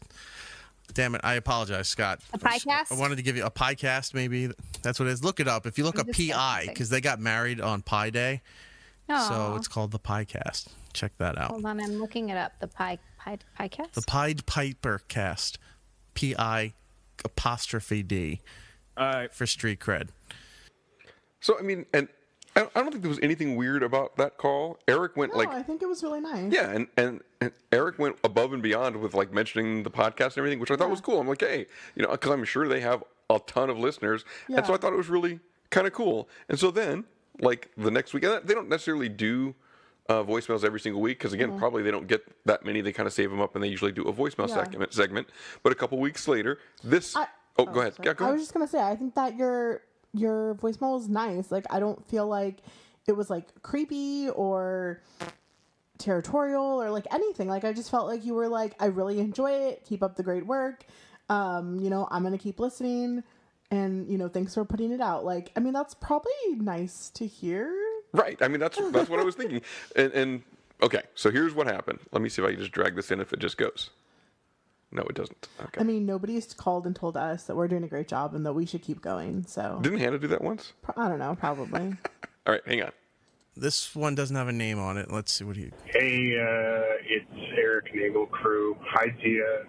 How you doing? He's immediately creepy. Podcast and I heard that baking guy, that Baker Scott guy that called. Fuck that guy. Just be careful. Oh my gosh. He's got some fucking body parts in his closet for sure. He's too nice. It's all an act. Be careful. Look out. I think he was talking about Pi Day Scott, who called in a couple of weeks ago. New friend for so he's saying the guy's too nice. Stay away from him. He's probably killed people. That could be true. He is very laid back. Thanks, Eric. It is probably true. I've been having a hard time It's killing not people true. since I've been meaner to them.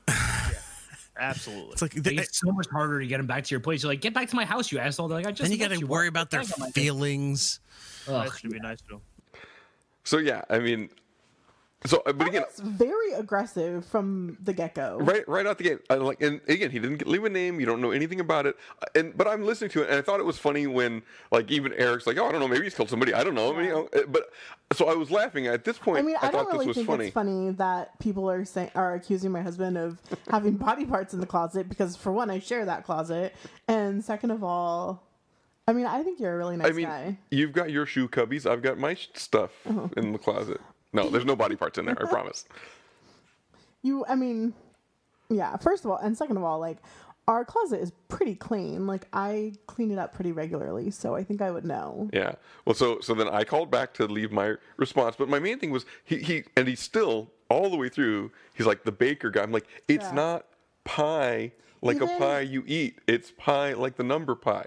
Even Gia said that, or no, Eric Zia. said that. What's her name? Zia. Oh, Zia.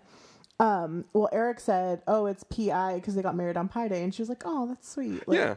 so they made a point to point that out. Right. And so I don't know. So that's the thing. Okay. So the next voicemail. This is me. My rebuttal on calling back to It's Eric Nagel. Let us go to it's our new friend Pi Day Scott. Let's go and talk to him. Hey guys, it's West Coast Scott at Pi Day Scott on Twitter. I just wanted to call about this guy a couple weeks ago. He was calling me that baker guy. It's not pie like P-I-E. It's P-I like the number pi because I got married on Pi Day. So if you're going to start insulting somebody, saying that they're like have body parts in their house or something, really get it straight. I think this guy was trying to start a radio war, but he didn't even leave a name. So I can't even come back at him because I don't even know who he is. So I don't know. Anyway, I love the show. I just wanted to call and say that I like you guys. I'm glad that Zia made it to the East Coast safe and everything. But, I feel like there's a radio war brewing, but the guy didn't even leave a name. So, let's see what happens. Keep up the good work, guys. We will catch you next time. I have a question for all of you right now. What does Pi Day go? March 14th. March 14th. Why? Just yelled 3 for a second. She had food in her mouth. I was going to say 3/14, and then I was like, wait, March. That's awesome. We have a smart caller that has. Holy shit, guys! I just realized it. What? COVID hit around March 15th or so, right? Yeah. Mm-hmm. So it's God's fault?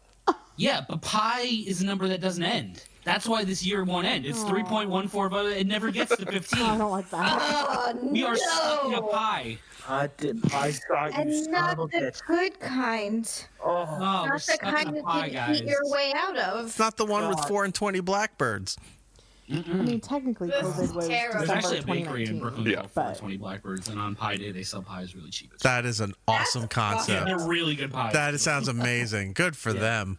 Well, thank you for the call. Thank you, Scott. And then maybe one day you will also have the means to escape from California and move to a normal part of the country. But we do like Scott. Thank you very much. Wait, normal out there? This is a big state. It's like half the country. It's all on fire and that's it's if falling he wants apart. to leave. Some Yeah. people still like it there. I don't know. His name is Pi Scott, so I don't know. Yeah, Zia had just moved from California to New Jersey. Or I don't know exactly where she moved to, but Where? Yeah, I don't know where they are. I mean, I'm assuming they're in New York, New Jersey area. Yeah. I mean, they're all in New York. Okay. Except Zia was in California until about this time, which was like right before Thanksgiving. Oh, okay. Oh, so this is all the way from back then. Yeah, I mean, this has been going on. This was, I think, my first voicemail was in mid-October, and then so it started in October. Oh, I didn't realize it's been going on that long. Yeah, I thought it was just all in like the last couple of weeks. Yeah, the last month. No, it's been going on since October, and like that was the funny thing is like, the first I call in just trying to be nice, and then this guy said, "Oh, he's crazy," and then some like Trevor or Giddle said, "Oh yeah, I think maybe he's right," and then the next one they're like, "Oh, Scott caused COVID," which so on Twitter it was that's when the Twitter account that listens to this says, "Oh yeah, Scott caused Twitter," and then the Twitter account starts asking questions to me. And I think the Twitter account is like called Cardiff Electric because it was a Halt and Catch Fire fan account that now is, tweeting me. But like he asks things like, oh, is Scott trying to take over the world? What's Scott's plans this week? So like, if there's ever not a voicemail, well, if there is a voicemail, the Cardiff Electric account comments on a voicemail. If there's no voicemail, then it comments like, oh, there wasn't a voicemail this week. I wonder what Scott's up to. How funny. So like I said, I'm sure that it's the same person.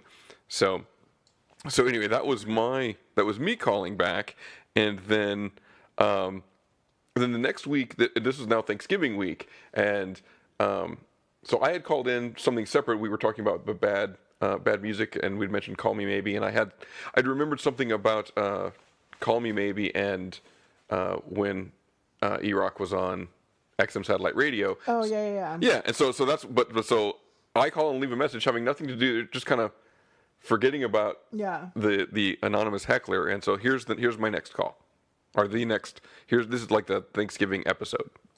All right, we got more calls to go to here. So remember, because we got a call from our pal Pi Day Scott, right? Remember somebody called up warning us about Scott, saying like he was like a psychopath or something. No, when did that happen? Last week. I don't remember any of that. Last week, a guy called in and was shit talking Pi Day Scott, saying that the guy is insane and don't trust him and all of that. So Scott had called back, I think it was last week too, and had said and responded to it, and now that other guy called back to shit on Scott again. Okay, we're just sitting here watching all this happen. All right. Here it is. Hey, Eric, how you doing? Hi, Zia. Hello to the other two. Yeah. I'm calling in response to that baker pie guy, whatever his name is, trying to start some shit with me. I'm trying to start shit with him. I was just calling my friends here to warn them that you're a psychopath. and just to stay away from you, and you're calling in trying to start something.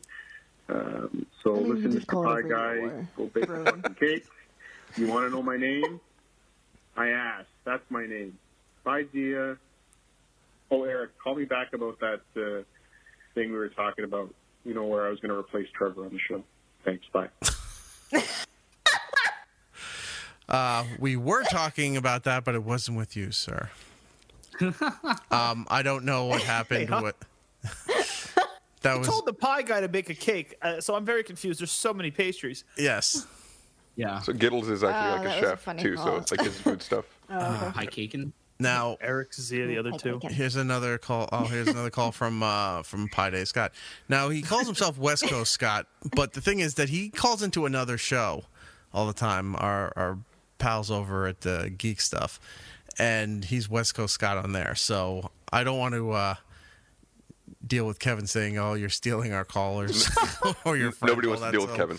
We are Kevin. Yeah, he's Pie Day Scott on this show. So I'm actively poaching people. Like I'm like, yo, you like geek stuff, and I'm like, nope, don't listen to that. And then I punch them in the face, and they're like, oh, you're right. I should listen to this show instead. Right. That's quite a poaching weight. Let's go to Pie Day Scott. Hey, good afternoon. It's Eric Nagel Crew. It is West Coast Scott again at Pie Day Scott on Twitter. We are getting ready for our Thanksgiving and listening to some music, and the subject of really bad songs that really made it big came up. And my wife, Brittany, who I do a podcast with called the PiCast, mentioned the song Call Me Maybe. And I said, wait a minute, didn't E-Rock have something to do with making that famous? So, again, if I'm wrong, don't air this, but I'm pretty sure you are personally responsible for Call Me Maybe being a big hit. If you could tell that story, I'd love to hear it again.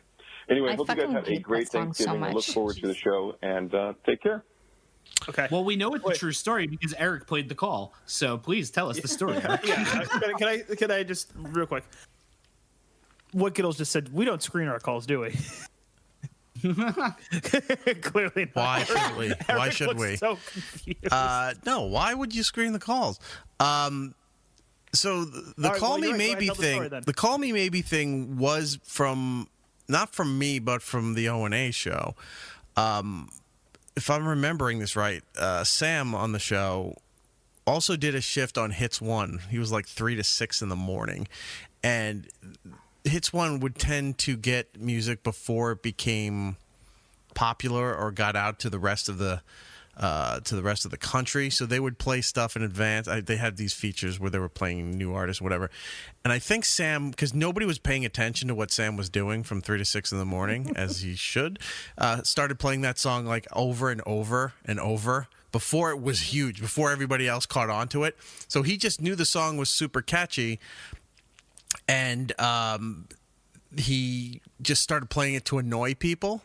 And then would play it on, I think we had the after show at that time. He was playing it there too.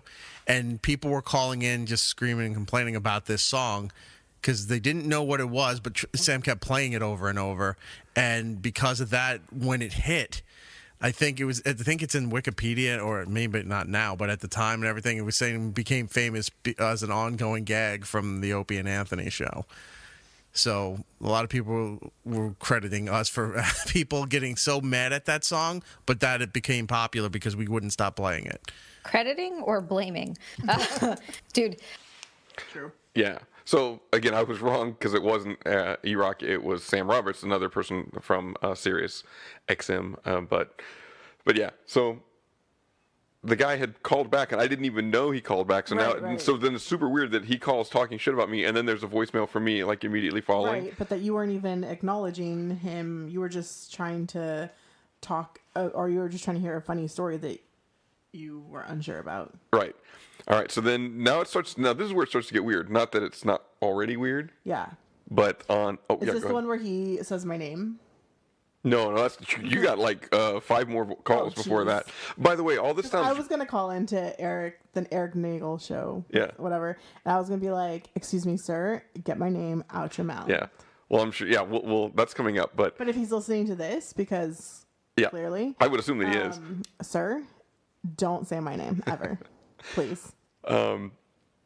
This is really weird for me also because I'm listening to all these on regular speed while we're recording. So they're all slow. Yeah, normally I listen to all podcasts on double speed, so everybody sounds like they're drunk. Same. To me. Anyway, so here's the next call. This one's from, let's see. Yeah, this is him calling back again. This is remember the creepy guy that was calling? I like how that's how he brings it up every time. From the dog park or the guy who's weeks and months later? Day Scott. How about let me this is after set it up? Thanksgiving. Scott. All right. The creepy guy that was calling that would always tell us to stay away from Scott, but he was like flirting with Zia all the time in the phone call. Yeah, so he called back right here. Hey, Eric. Hi, Zia. Snap, crackle. He called the other guy Snap and Crackle. Yeah. No giddles. You know, last week, So rude. I woke up. You know, I put on my podcast hat. He called you Snap and Crackle. I listened to your show, and you didn't play my call. It's fine. Thank you. We didn't play any calls. Your show for now. So For do now? what you want. But really, you got to know that this comes from a place of love and your safety. What? I mean, I really think you're going down a rabbit hole with this Baker guy that could get you in a lot of trouble, and I really want to stop that from happening. Please, just be careful. I see you all over Twitter, promoting this guy and interacting with this guy. It's dangerous. Okay. Wait, why? Pie guy, Baker guy, whatever he wants to be, he's the real virus. So just be careful. A virus? That's what he said. And whatever you The do, virus was do also the name of their give him channel on Sirius XM. Please. Oh. How you doing, Dia? Hi. I love when I'm Eric just switching. goes, No, time out. I'm switching my allegiance to this guy because as much as Pi Day Scott, I thought okay, cool, he's just rebelling back. This guy will stab us. So hey, team this other guy. What's his name? We don't know. He's just some creepy guy that calls. He doesn't leave a name or No. Oh. We don't know who it is. Oh, but cool. Team that guy. So I'll give you a Snickers. But I heard from our new pal Pi Day Scott, and he wrote me. He goes, what the fuck's with this guy? What did I do? I said, I don't know. People are just weird. So Scott had to call back and rebut that. Hey guys, it's Pi Day Scott. Am I the one sounding crazy for even giving this guy the time of day? He's anonymous. He just calls in. He's saying that I'm a psycho. I feel like I'm starting to sound like a psycho just because I keep responding to him. So I don't know. Yes. Anyway, I love the show. The last episode, E-Rock, you said you used to eat hot dogs just raw out of the package. That is a little weird. So, you're kind of maybe going into that realm of eating things that are gross. And also the McRib also gets a thumbs down for me. I wouldn't even bother trying it. So anyway, I don't know. I think that I should just stop responding to this guy and ignore him. But, you tell me if you guys want me to keep starting this radio war with my anonymous heckler, I'm game. It could lead to fisticuffs like you said, Eric, but I don't know. No. Until next time, we'll check out the next episode and keep doing what you're doing. I really appreciate it. I love the show. This is Pi Day Scott. Take care, guys. No, Scott, there's no need to engage with this guy because I don't get what this bit is. This guy just showed up out of nowhere. I'm hoping right now that Pi Day Scott is a the Split movie situation, and all these one of his callers are in his personalities? head, and he is just calling back every time with arguments with different people in his head. I thought that. I honestly thought Pi Day Scott and this guy were the same person. And Pi Day Scott, Cake Day Ray, we got them all here. Dude, I got a little concerned at one point. I'm not gonna lie. I thought it was the exact same thing. First of all, Radio Wars died in 2010. Let's bring it back. The radio wars are people on the radio versus other people on the radio, not the callers. You know who won the radio wars? Podcast won the radio wars. That is true. Radio wars don't exist anymore. They haven't existed in 10 years. So it's. But at the same So, yeah, there's this whole potential brouhaha happening. I'm switching my allegiance from Pi Day Scott to the other guy. Okay. Why? Because I'm afraid that I was going to stab you? I honestly think yes. I'm just going to give him a Snickers. I'm going to give him a hug. I'm going to say, give him "You- your you do address you." and then have him go visit you. He'll show up to your you- place like you show up at Zia's random He's times. at my address all the time. People are just sending me bombs and cats and shit, and it's like it's crazy. You get Oh yeah, cat bomb is the worst. I got a whole pack of this thing called exploding kittens. I didn't even open it. That sounds so sad. Yeah. They just sing a exploding kitten sound. I'm like, oh no. Yeah. Well, final call for the day. The weirdo called back. So he called twice in the same episode. Hey, Eric. Hey, Zia. Hey, Bert, Ernie. Hey, yeah, you're saying I Ernie, think with my and, eyebrows. I'm calling about your baker friend, the pie guy. This is getting out of hand. It really is. Eric, you refer to him as your friend, and that's you're really feeding into it. You're letting this succubus psychopath in deeper and deeper and deeper into the Nagel world. I mean, now he's calling in and plugging his podcast. He's plugging his Twitter. He's plugging his wife's Twitter. Like, you got to separate yourself from this guy. It's getting dangerous. Ask him why he was banned from Disneyland. Ask him. What? Be safe, guys. And Zia, be safe. I honestly don't care. Look out for the pie guy. He was banned because he lives in his head. That's why he's banned. I honestly don't care about the fact that he wants to have sexual relations with Zia. Like, it is clear that Pie Day Scott is dangerous. Wait, does he hit people with pies? Is that his gag? Like he runs up and he's just like Pie Day Scott, and you've been like tagged. That and would be leaves a business card hilarious. in your pocket. I would You know, buy his goddamn it. T-shirt if he had one. Right? If that's Like, what I it was was. pied by Pie Day Scott, and all I got was this lousy pie in my face. Oh yeah, and I'm also allergic. Makes the news. Can you They're make trying that to figure shirt? out who I this feel- masked I feel bandit like is. that Just needs to be your runs thing. around Thing hitting now, just- pies into people's faces and taking off. And sell that shirt. Yeah. I was pied by Pie Day Scott. Well, this is a weird whole scenario going on with. I didn't find Pie Day Scott to be threatening at all. Every time I met the dude, well, I think I met him twice. It was very nice. I don't know what this other guy's problem is with him. But maybe it is. Maybe Brian's right. Maybe Gil's right. It's all in his head. He's just his different personalities are calling, and they're fighting with each other. What if it is? Oh my God! What if it's that? Mine Did is. that just hit you now? Did that just? Yeah, it's a Yeah. situation. Yeah. 10 minutes ago, we said that. It is a multiple personality thing here. So much stuff happened on Twitter, like at this point, because I mean, I was laughing so hard when they were saying that it was a multiple personality. Yeah. And I totally thought that was funny. The tweets have gifs from the movie Split and all that kind of stuff. So I left a message for it's Eric Nagel. After that, I called in going, "Oh my God, now I'm like really worried." It's like in A Beautiful Mind, where he didn't know that he didn't realize that he was schizophrenic, right? Yeah. It all seemed so real to him, and so I mean, I left that one, but then I think, like Eric said, it's like there's no point in engaging. I don't get the bit, and he didn't air that one, and so a couple of weeks went by before the guy called back. So, I mean, yeah, this guy is like, I don't know, it feels almost concerning, like how much he doesn't like you and like how he's calling you like a psychopath. And I don't know, I don't like that. I mean, you're my husband and I love you very much. And I think you're a very nice guy. I mean, I think I'm I try to be a nice guy, try to be a nice person.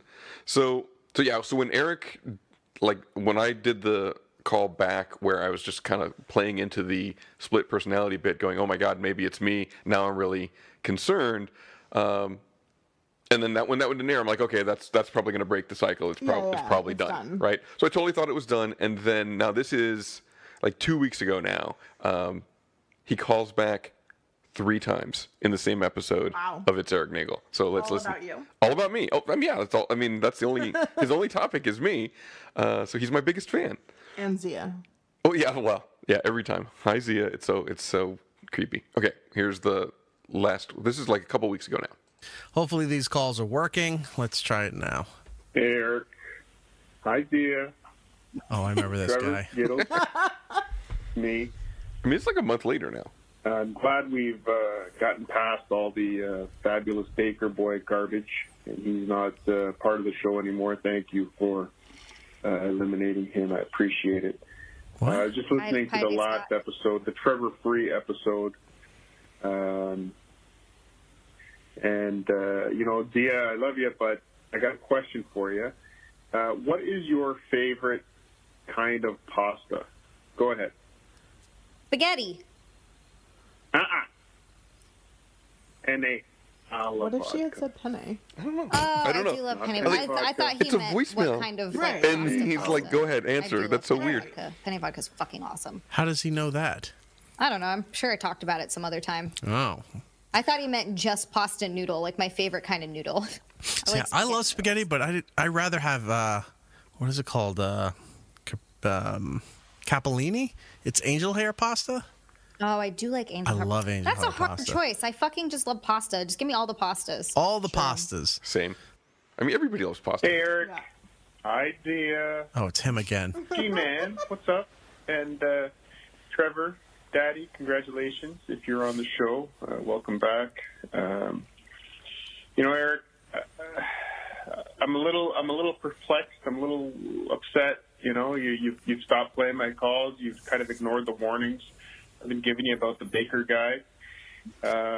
It really is. He's talking about. Hold on a second. He's talking about Pie Day Scott. Yeah. Okay, where does the Baker boy? Baker Pie. Pie. That is a fucking stretch, my friend. All right, well, we haven't taken calls in a while, so it wasn't that I was not playing your phone calls. We just haven't done calls in a while. Continue. A problem. He's called into the Geek Stuff podcast now, and he's admitted some crazy things, and I just really think you should be aware. But anyway, we may have a Cassandra syndrome going on here, so it doesn't matter. I'm not calling about that anyway. I don't know what a Cassandra syndrome is. What I was calling about was, I heard you're looking for some life insurance. So yeah, I am a licensed life insurance agent. I'd love to give you a quote on a term life policy that I think you will find very, very beneficial to your family once you inevitably pass on. Every term life policy we offer comes with a free subscription to Discovery Plus, so that's a great benefit. So anyway, give me a call back. I'd love to discuss your requirements. We'll get you a great policy at a great premium, and Hi Day Scott can go fuck himself. Thanks, bye. I don't know what's going on. Look, Scott. Scott's a long-time friend of my friends Big Kev and Matt OG, and Scott has done stuff with Kevin's show. It's not Big Kev. What is it called now? The Geek Stuff TNG. It's what it's called now. And I've seen Scott when Matt and I were out in San Diego, doing the show there for a few years and stuff. And Scott's a really nice guy, but he's a long-term friend of theirs. So, yeah, of course he's calling into their show. This guy, I don't know what's going on because I've talked to Scott behind the scenes, and Scott's like, I don't know what any of this is either. He finds it hilarious. I do think it's funny. really weird. I know. This guy has a thing for, do you know who it is? He has no idea. So random. Unless this is a big con that I don't know about. It makes for entertaining calls. It does. Like whatever it is, it's funny, but I have no idea either. When it started happening, I was like, wait, why doesn't he like him? I was so confused, and apparently Scott also doesn't know. So I don't know where it came from. But Scotty doesn't know. Hilarious. That Zia and me are taking phone calls from this other guy. I forgot the show. You know the show, Euro Trip. Of course, Scotty don't know. doesn't know that Fiona. If anyone's good at parodies, every Sunday. yeah. I mean, if somebody Do a actually parody makes about Scotty a doesn't know parody that this song guy's for that, calling the that's going to show be every amazing. weekday. I don't think it's happening. Scotty doesn't know. Oh, Scotty doesn't know. Whoa! Oh, we gotta play this on the leaving of this episode. I love. Do you want to do that for bonus time? Yeah, let's do it. Okay, Scotty doesn't know for bonus time. Here's another call. Let's see who this is. Hey, Eric. Hi. Hi, Dia. Oh, it's him again. Trevor. Him again. I just saw your tweet, Eric. You're having some technical difficulties. Might not be able to get the show on. Hold on a second. Not technical difficulties, just talent difficulties going on. Maybe you should take a look at who you're associating yourself with and why you're having these technical difficulties. He's trying to Your blame Baker it on friend I knew it. I might knew be it. playing a role in shutting you down. Shutting you Keep down? interacting with them. You keep being friends with them. You keep promoting them, and I think there was some issues with Trevor getting Okay, I see. like I'm masterminding that behind the scenes. You send your tweet, call in with your questions or comments. My question is, why won't you listen to the truth and stop suppressing the truth that I'm trying to tell you about Mr. Pie Guy? And my comment is, the Pie Guy is dangerous. So please be aware and be careful and stay away from him. And bye, Dia. That's the last thing you're going to hear before your life ends, Zia. I hate to break the news to you. That'll be bye, Zia, and then you hear there's hands on your eyes, and you hear shh, and that's it. It's Not done. terrifying at all. Yeah, not terrifying at all. Yeah. All right. Well, that's enough for the calls. We can do more next week. Thank you, everybody, who has called. Hopefully, we'll have some sort of resolution to all of this in some way, shape, or form.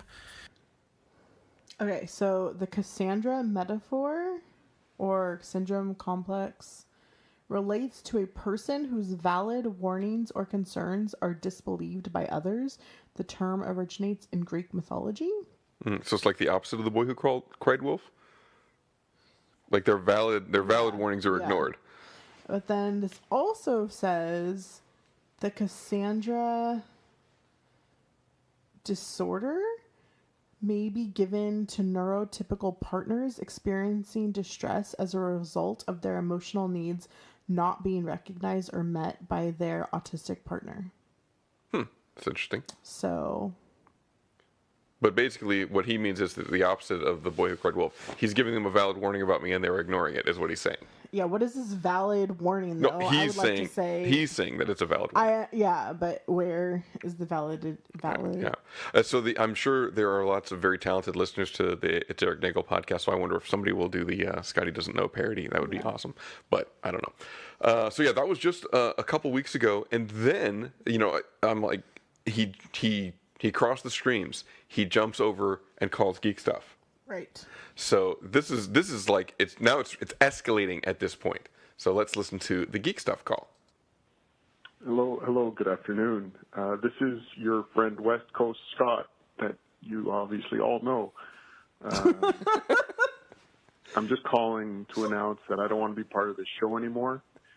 Can you believe this guy? Focus on my baking. Focus on my baking. Becoming an alpha male. That you possibly obviously playing football. know. Anyway, please block me from all social media going forward. Don't play my calls anymore. I don't want to be part of the show. Block me on social media. Please, he said. He says I'll don't play block my you, calls but you have to anymore, block but they're me playing this and all call. that So stuff. Yeah. It's really me. To prove it, my wife's name is Brittany, and I love Disney World, Disneyland. Anyway, he blew it. West Coast Scott here, signing off. Don't talk to me anymore. Don't mention me. Don't Bye. talk to me anymore. We have another voicemail from Speaking of riled up, not West Coast Scott, which was the most confusing voicemail I have ever heard. That was an interesting one. So what we have is, I'm doing air quotes, West Coast Scott informing us that he's quitting the show, that he doesn't want to be associated with our program any longer.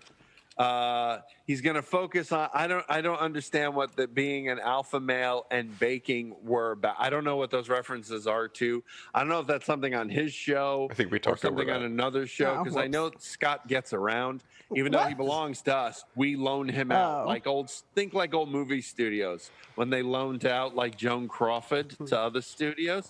That's what we do with West Coast Scott. Except his own show, we don't have anything to do with loaning him to that. He owns that.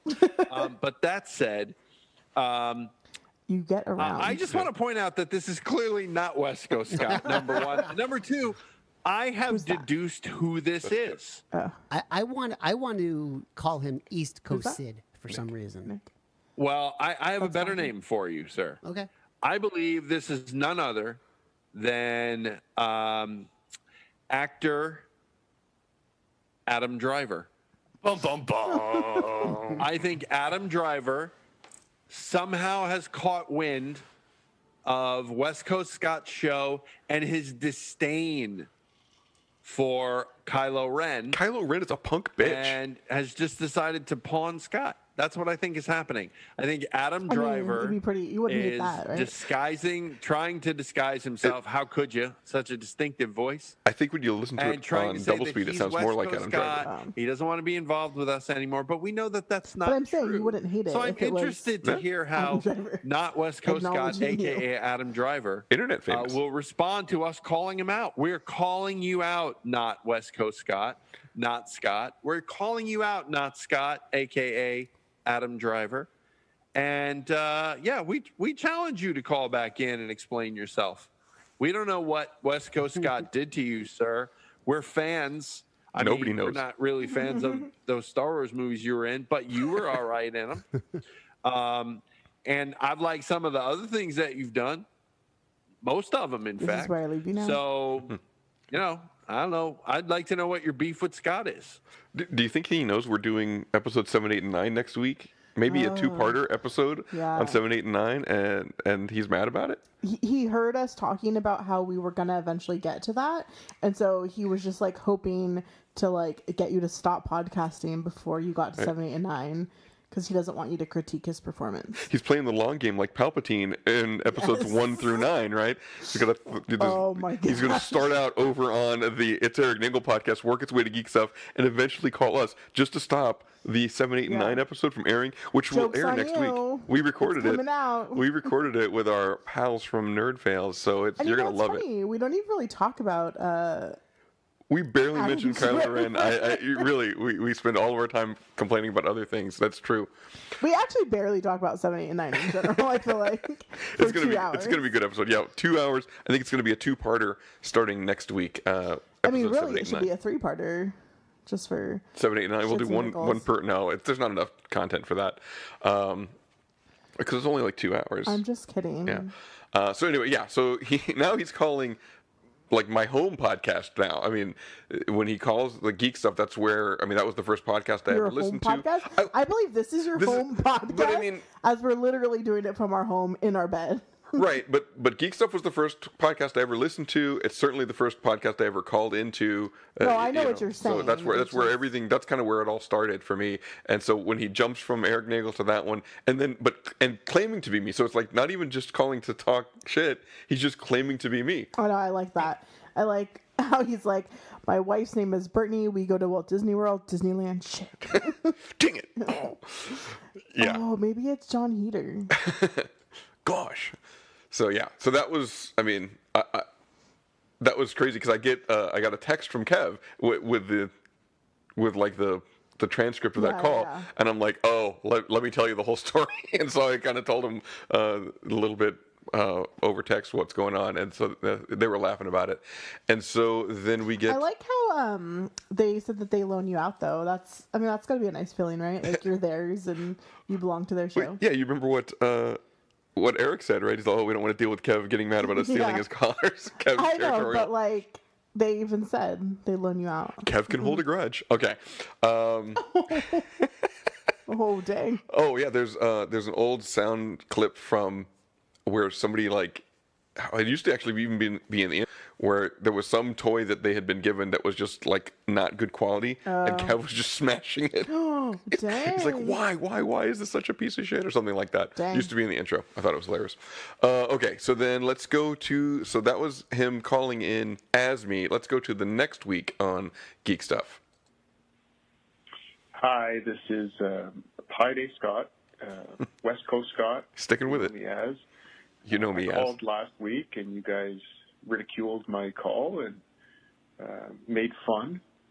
I don't appreciate that. Please take my notification seriously. I do not wish to be part of the show anymore, so please remove me from all show-related conversations. I will focus on my baking,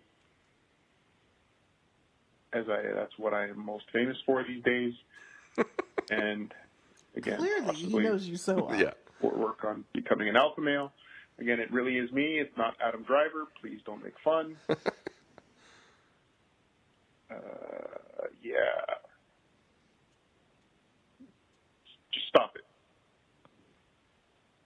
So there we go. Another call from quote West Coast. We can't keep calling this guy quote West Coast Scott. No. I think we should start calling him West Coast Adam Driver. I'm all right with that. I like it. I like it. So West Coast Adam Driver calling in again, trying to convince us that he is West Coast Scott. I don't even know where to go with this. I know what I have to do. I don't know if I have the strength to do it. I don't know if I have the strength to do it. Will you help me?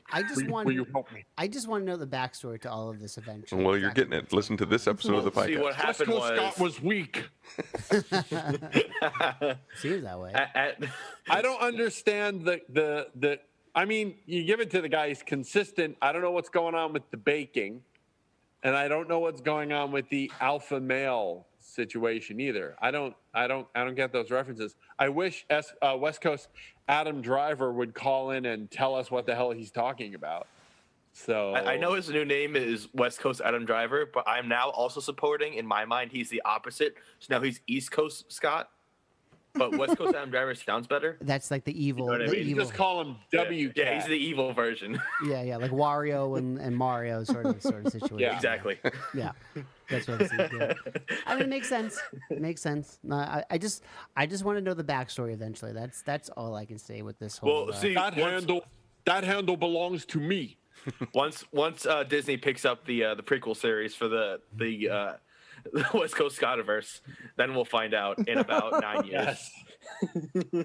While you were gone, Mr. Monty, the Patreons enjoyed Sandwich and I talking about having the two Scots battle at WrestleMania, and the third West Coast Scott run in. My God, it's also West Coast Scott. We also talked about Into the Scottiverse. Yes. Yeah, Into the Scottiverse of madness. Nice. Somehow we've My own tapped in. MCU We have movie. West Coast Scots. Multiple. Yeah, I was saying it's the nexus of all podcasts. West right here. Coast Adam Driver is welcome to call in and try to explain what's going on, but only if he continues to use his Adam Driver voice, because that's some funny shit. It's not a voice. It's just Adam Driver. It's not a voice. It's just him. If I know what I have to do. If we just bring him on as a guest to the show, like a live guest, I'm very okay with that. So we'll see. We'll have him on as a live guest, but he has to wear a Kylo Ren outfit. Driver in quotes, because we don't know if it's him or Gotta not. do something. Gotta do something for sure. Yeah. So Is that the last one? that's no. There's one more call to Geek Stuff, and then he called us. Okay. So that was like 2 weeks ago. This is like last week, and then the call to us. Okay. So so we're almost done. We're getting to the home stretch here. 45 minutes of these so far. Hold on. Well. So the truth is out. You guys are just having fun with me. You're sending transcripts of my voicemails to him. As if you can't hear them. So I guess as the saying goes, if you can't beat them, join them. So I'm just calling with an update on Walt Disney World in sunny Florida. We are open for business, unlike that other coast. With some news, the Star Wars Galactic Star Cruiser ride is getting close to opening, so we're all excited about seeing that. Construction is progressing at the Tron ride. I'm sure you're all going to love to come and see that. And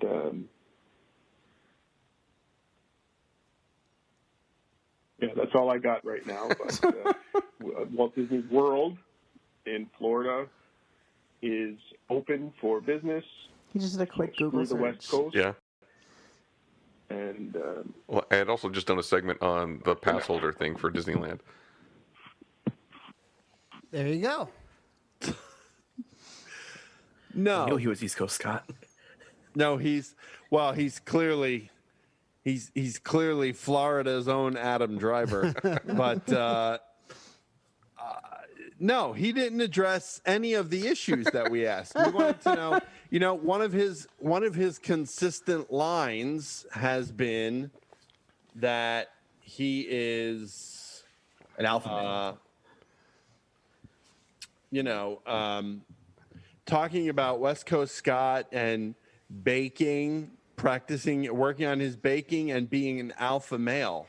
I want to know what West Coast Adam Driver or Florida's own Adam Driver, I want to know what he's talking about because I have no idea. And I just can't. With every single time I hear the voice, I hear it more and more now. I agree. It is sounding more and more like Adam Driver as I listen to it. I don't know if I have the strength to do it. But I don't know if I have the strength to do it. Will you help me? Will you help me? I mean, West Coast Adam Scott Driver was is weak. forever just girls. They're to glorious. me. These voicemails have been glorious, to say the least. So, I know what I have to do. I just can't. I just hear it. I mean, I'm just like, it's what makes it entertaining. However, I'm going to put this out there. You just don't call in with some lame ass Walt Disney World is open and then you become a correspondent on this program. Florida's own Adam Driver. It took years of calls. So, that's not how it works for anybody else on this program. I made calls for a long time. It's not like people just call in just because they're on the other coast and, to the GVM hotline, 201-730-2547. People don't just call into that number. Plug for the geek stuff voicemail. My grandmother.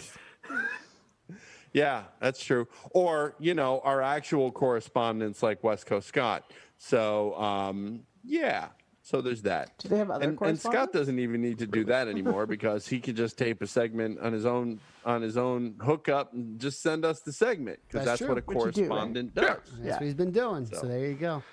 Yeah, but before we started doing our own podcast, I would just call in, but that's hard because you only get one take because it's on the voicemail and it cuts you off if you go too long, and so for better or for worse, once we started podcasting, I would just record it and then I would edit it myself and then send it to them. So the good news is I could edit it if I kind of blew it and I could start over or whatever. But then also like sometimes I send segments that are too long and they're like, oh geez, but I try to keep it short and sweet. But I mean, I always say when I send them like, hey, if you want to edit this down, feel free. But here's a 2-minute segment for your show. Yeah. But yeah, they have like they've done other people have call in. They used to have a segment that was called Game Stuff, but they haven't had that in a while. And I don't know if it's just because the guy that did it doesn't want to do it anymore or what, but I haven't heard that in a while. So I'm the main correspondent. I'm the West Coast correspondent for Geek Stuff. But so that was the most recent. Technically, Kev is more west. He's more west now because he's big Kev Huna. He's in Hawaii now. Yeah. So that is true. He's more west than West Coast. But I'm on the West Coast. He's not on the West Coast. He's in Hawaii. He's in the Pacific Islands. Okay. So finally, now we're at the climax of this episode because we have the call from the anonymous heckler to our voicemail. And I haven't heard it yet. I haven't read the transcripts. I don't know anything. I do not know what's coming. Because I was the one that I saw it, and I'm like, oh, he called here now. And you're like, oh, we have his number. I'm like, no, you blocked his number. It's a private number. So I was thinking, oh, so we can at least kind of have some way to call back or any of that. But no. So, all right. Here it is. You've been waiting almost an hour for this. Or hopefully you've been listening to this on double speed, so it's only been a half an hour. But I'm ready. Are we ready? I'm ready. You're more than ready. Okay, here we go. Hello, Scott. Brittany. Cool. I think you know who this is. I'm scared. You've pushed me too far now that I've been forced to respond to you directly. It almost doesn't sound like his voice. I don't appreciate the tirade you went on in your last podcast. Hey, he's a listener. You know who I am.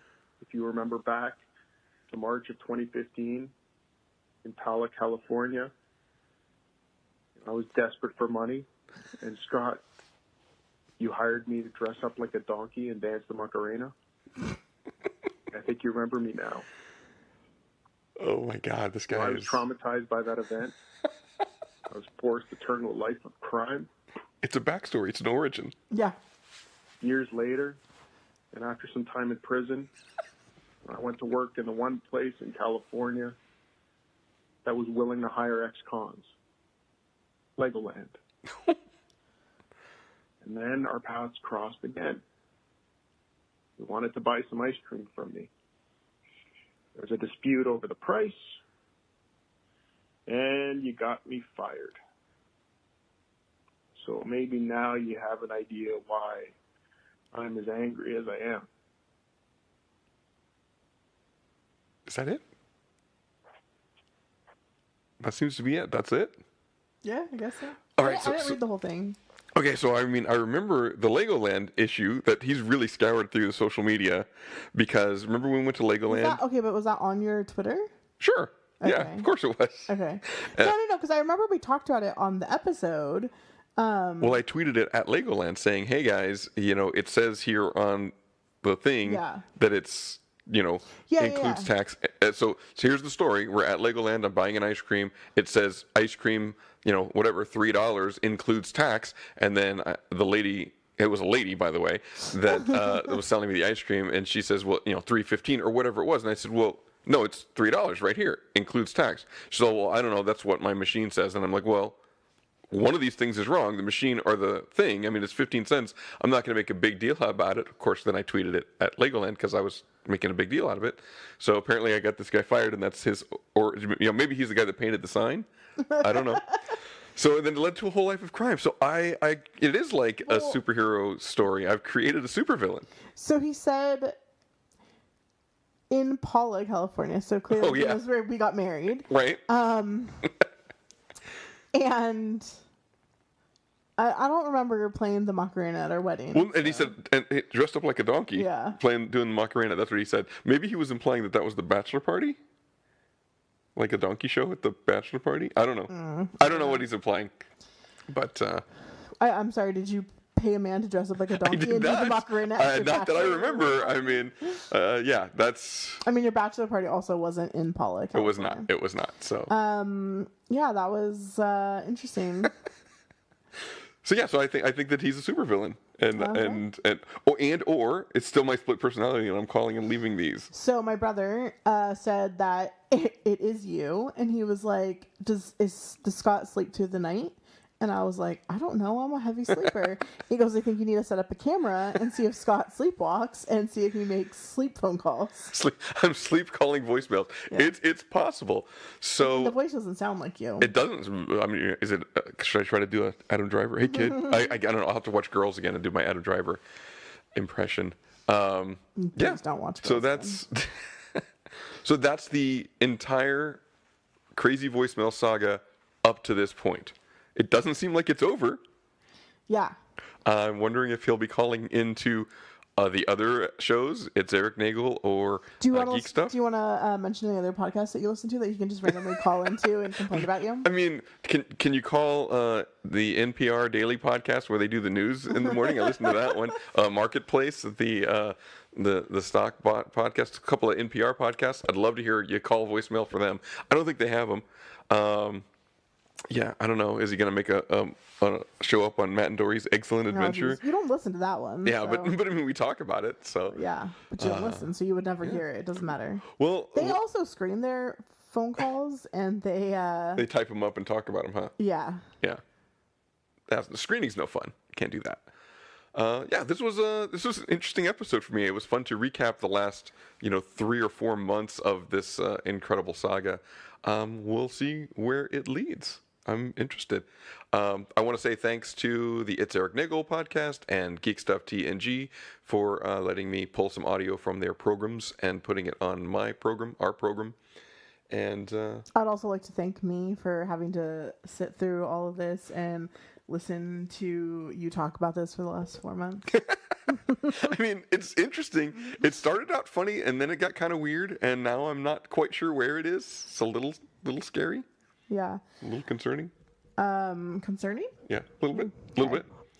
Yeah, no, I was talking to my brother and sister about it, and they were like, are you concerned? And I'm like, well, I hope it's just like a really weird podcast joke. It's a podcast bit. It's a bit. We talk about our family, and we post pictures of our kids and stuff, so. Yeah. I'm sure it's a bit. Yeah. Surely he's not going to kill me. Surely. Great. Yeah. Fantastic. And if he does, play this at the court date. Okay? This is Exhibit A. Actually, they have to listen to all 167 episodes of the PiCast to get a real feel for what led him to this. This is episode 167, yeah. So long story short, if you want to call us and leave us a voicemail, what number do they call? You can call, leave us voicemail at 626-66-PIDAY. You can email us. Hi, this is Scott. And this is Brittany. And I'm sure it's a bit. Yeah. Surely he's not going to Fingers kill me. Surely. Great. Yeah. Fantastic. And if he does, play this at the court date. Okay? This is Exhibit A. Actually, they have to listen to all 167 episodes of the PiCast to get a real feel for what led him to this. This is episode 167, yeah. So long story short, if you want to call us and leave us a voicemail, what number do they call? You can call, leave us voicemail at 626-66-PIDAY. You can email us, pidayfamily@gmail.com, and we're on the socials. Yeah, nobody's bothered to send me an email saying, "Hey Scott, you suck." They call into, I wonder if there's any of those out there. Yeah, this was fun. I hope somebody just like randomly shows up on our doorstep and does a no, not like that person. That scared me. I'm like, what? No. They like does the thing. The little paper thing that you made in school. And then it goes 1, 2, 3, 4. You suck. And you open it up and it says, "You suck." Yeah. Yeah. That's more of a visual. Okay, not joke. like randomly on our doorstep. Okay, like just like. Never mind. Just. I don't think you suck. I think you're great. I love you. I think you're a nice guy. You're a great partner. You're a wonderful husband. You're a good father. I love you so much. I love you too. I want to say thank you to anyone who powered through this hour-long episode. We appreciate it. I hope you listen to it on double speed. Thanks to the anonymous heckler for an hour of content for our podcast, and hours of delight listening to the other ones as well. Yeah. Yep. All right. Until next time. This is Scott. And this is Brittany. And this is the PiCast with special guest West Coast Adam Driver. I don't know. Anonymous heckler. All right. Bye.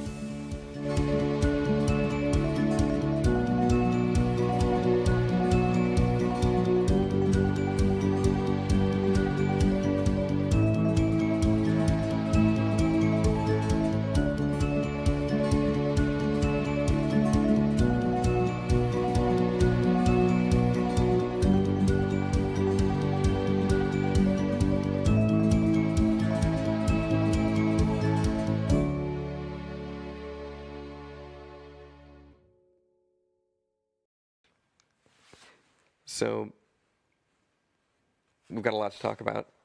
Sure. We've got a bunch of segments lined up, so we can record intros and outros and all kinds of fun stuff. But I think the main thing that's on everybody's mind is what's going on with the anonymous heckler guy. I mean, because we did that whole recap with all of the different voicemail clips, and then we were basically there were 2 weeks of Star Wars episodes, and everybody's like, yeah, but what about the anonymous heckler guy? Yeah, right? pretty much. So he did call. Okay. We have one more voicemail from the anonymous heckler, and I think Okay. we should listen to that right now. You ready? Yeah. All right.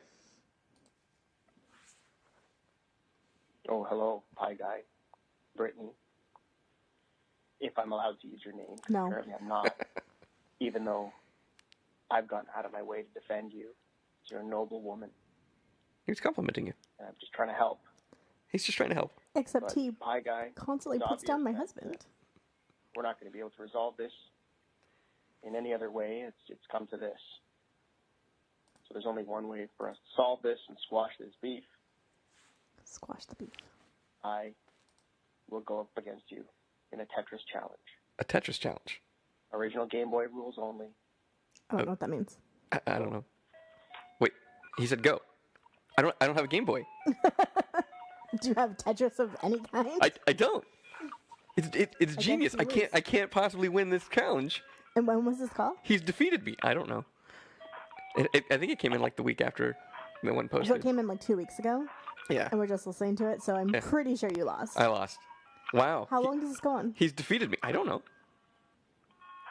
I mean, I'm clearly losing in this Tetris battle right now. Oh, yeah. Oh, yeah. He got a Tetris. I mean, maybe if it was Dr. Mario. Yeah, but I still don't have a Game Boy, so either way, I'm out. It's like he's chosen a battle that I can't possibly win. Right, so he wins. So he wins. You So lose. I've been, ladies and gentlemen, I concede defeat to the anonymous heckler. He will be I guess the cake guy. I don't know. Actually, I think he's got a. I don't know. I just think that it's over. He's won. Yeah. To the tune of Tetris in the background. Oh my gosh, seriously, though, how long has that gone? I mean, I don't know. How long does it take to win a head-to-head Tetris tournament with just one person? Oh, he got another Tetris. That's really funny. He's just literally playing Tetris, and that's so funny. I miss the Tetris tune. I don't know. I think I could have given him a challenge if I'd had a Game Boy and I was ready when he left a voicemail and said go. Yeah. I wonder if you can get Tetris on the Switch. I think you can. Oh, I'm sure. I played it on my phone for a while, but then they stopped supporting the app, so it just like it wouldn't even let me play it anymore. It was kind of a letdown. I don't know. I mean, I like old school Tetris. I mean, I remember being in an arcade back in the day and like, oh, I got another Tetris. He's kicking my ass, clearly. I mean, I'm out. I mean, you're sitting here not playing at all, so. Oh, that's it. All right. Well, again, I want to thank the anonymous heckler for the hours of great content and concede defeat. I think is where we'll go with that. Maybe someday there'll be a Tetris rematch, but I need a little more notice than go on a voicemail, maybe. But I appreciate the calls. So, all right, that was exciting. Yeah. So we can put the anonymous heckler saga to rest. That's the. That you lost. That's the end. Basically. Yeah.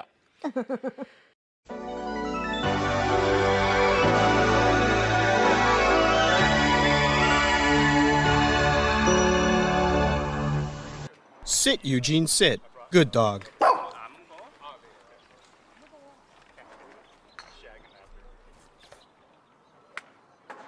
Wow. Great way to wrap up our little mini golf excursion today before the rain came in. What you just heard was from the PiCast episode 167. Now, you may recall back in our first date, we listened to the Pi Day Scott interview, which took place about 6 months after all this occurred in 2021. This all happened around January, February of that year, and then later on, Cardiff got I guess what's his name, West Coast Scott, whoever, to talk about it. So you could go back and check out our first date.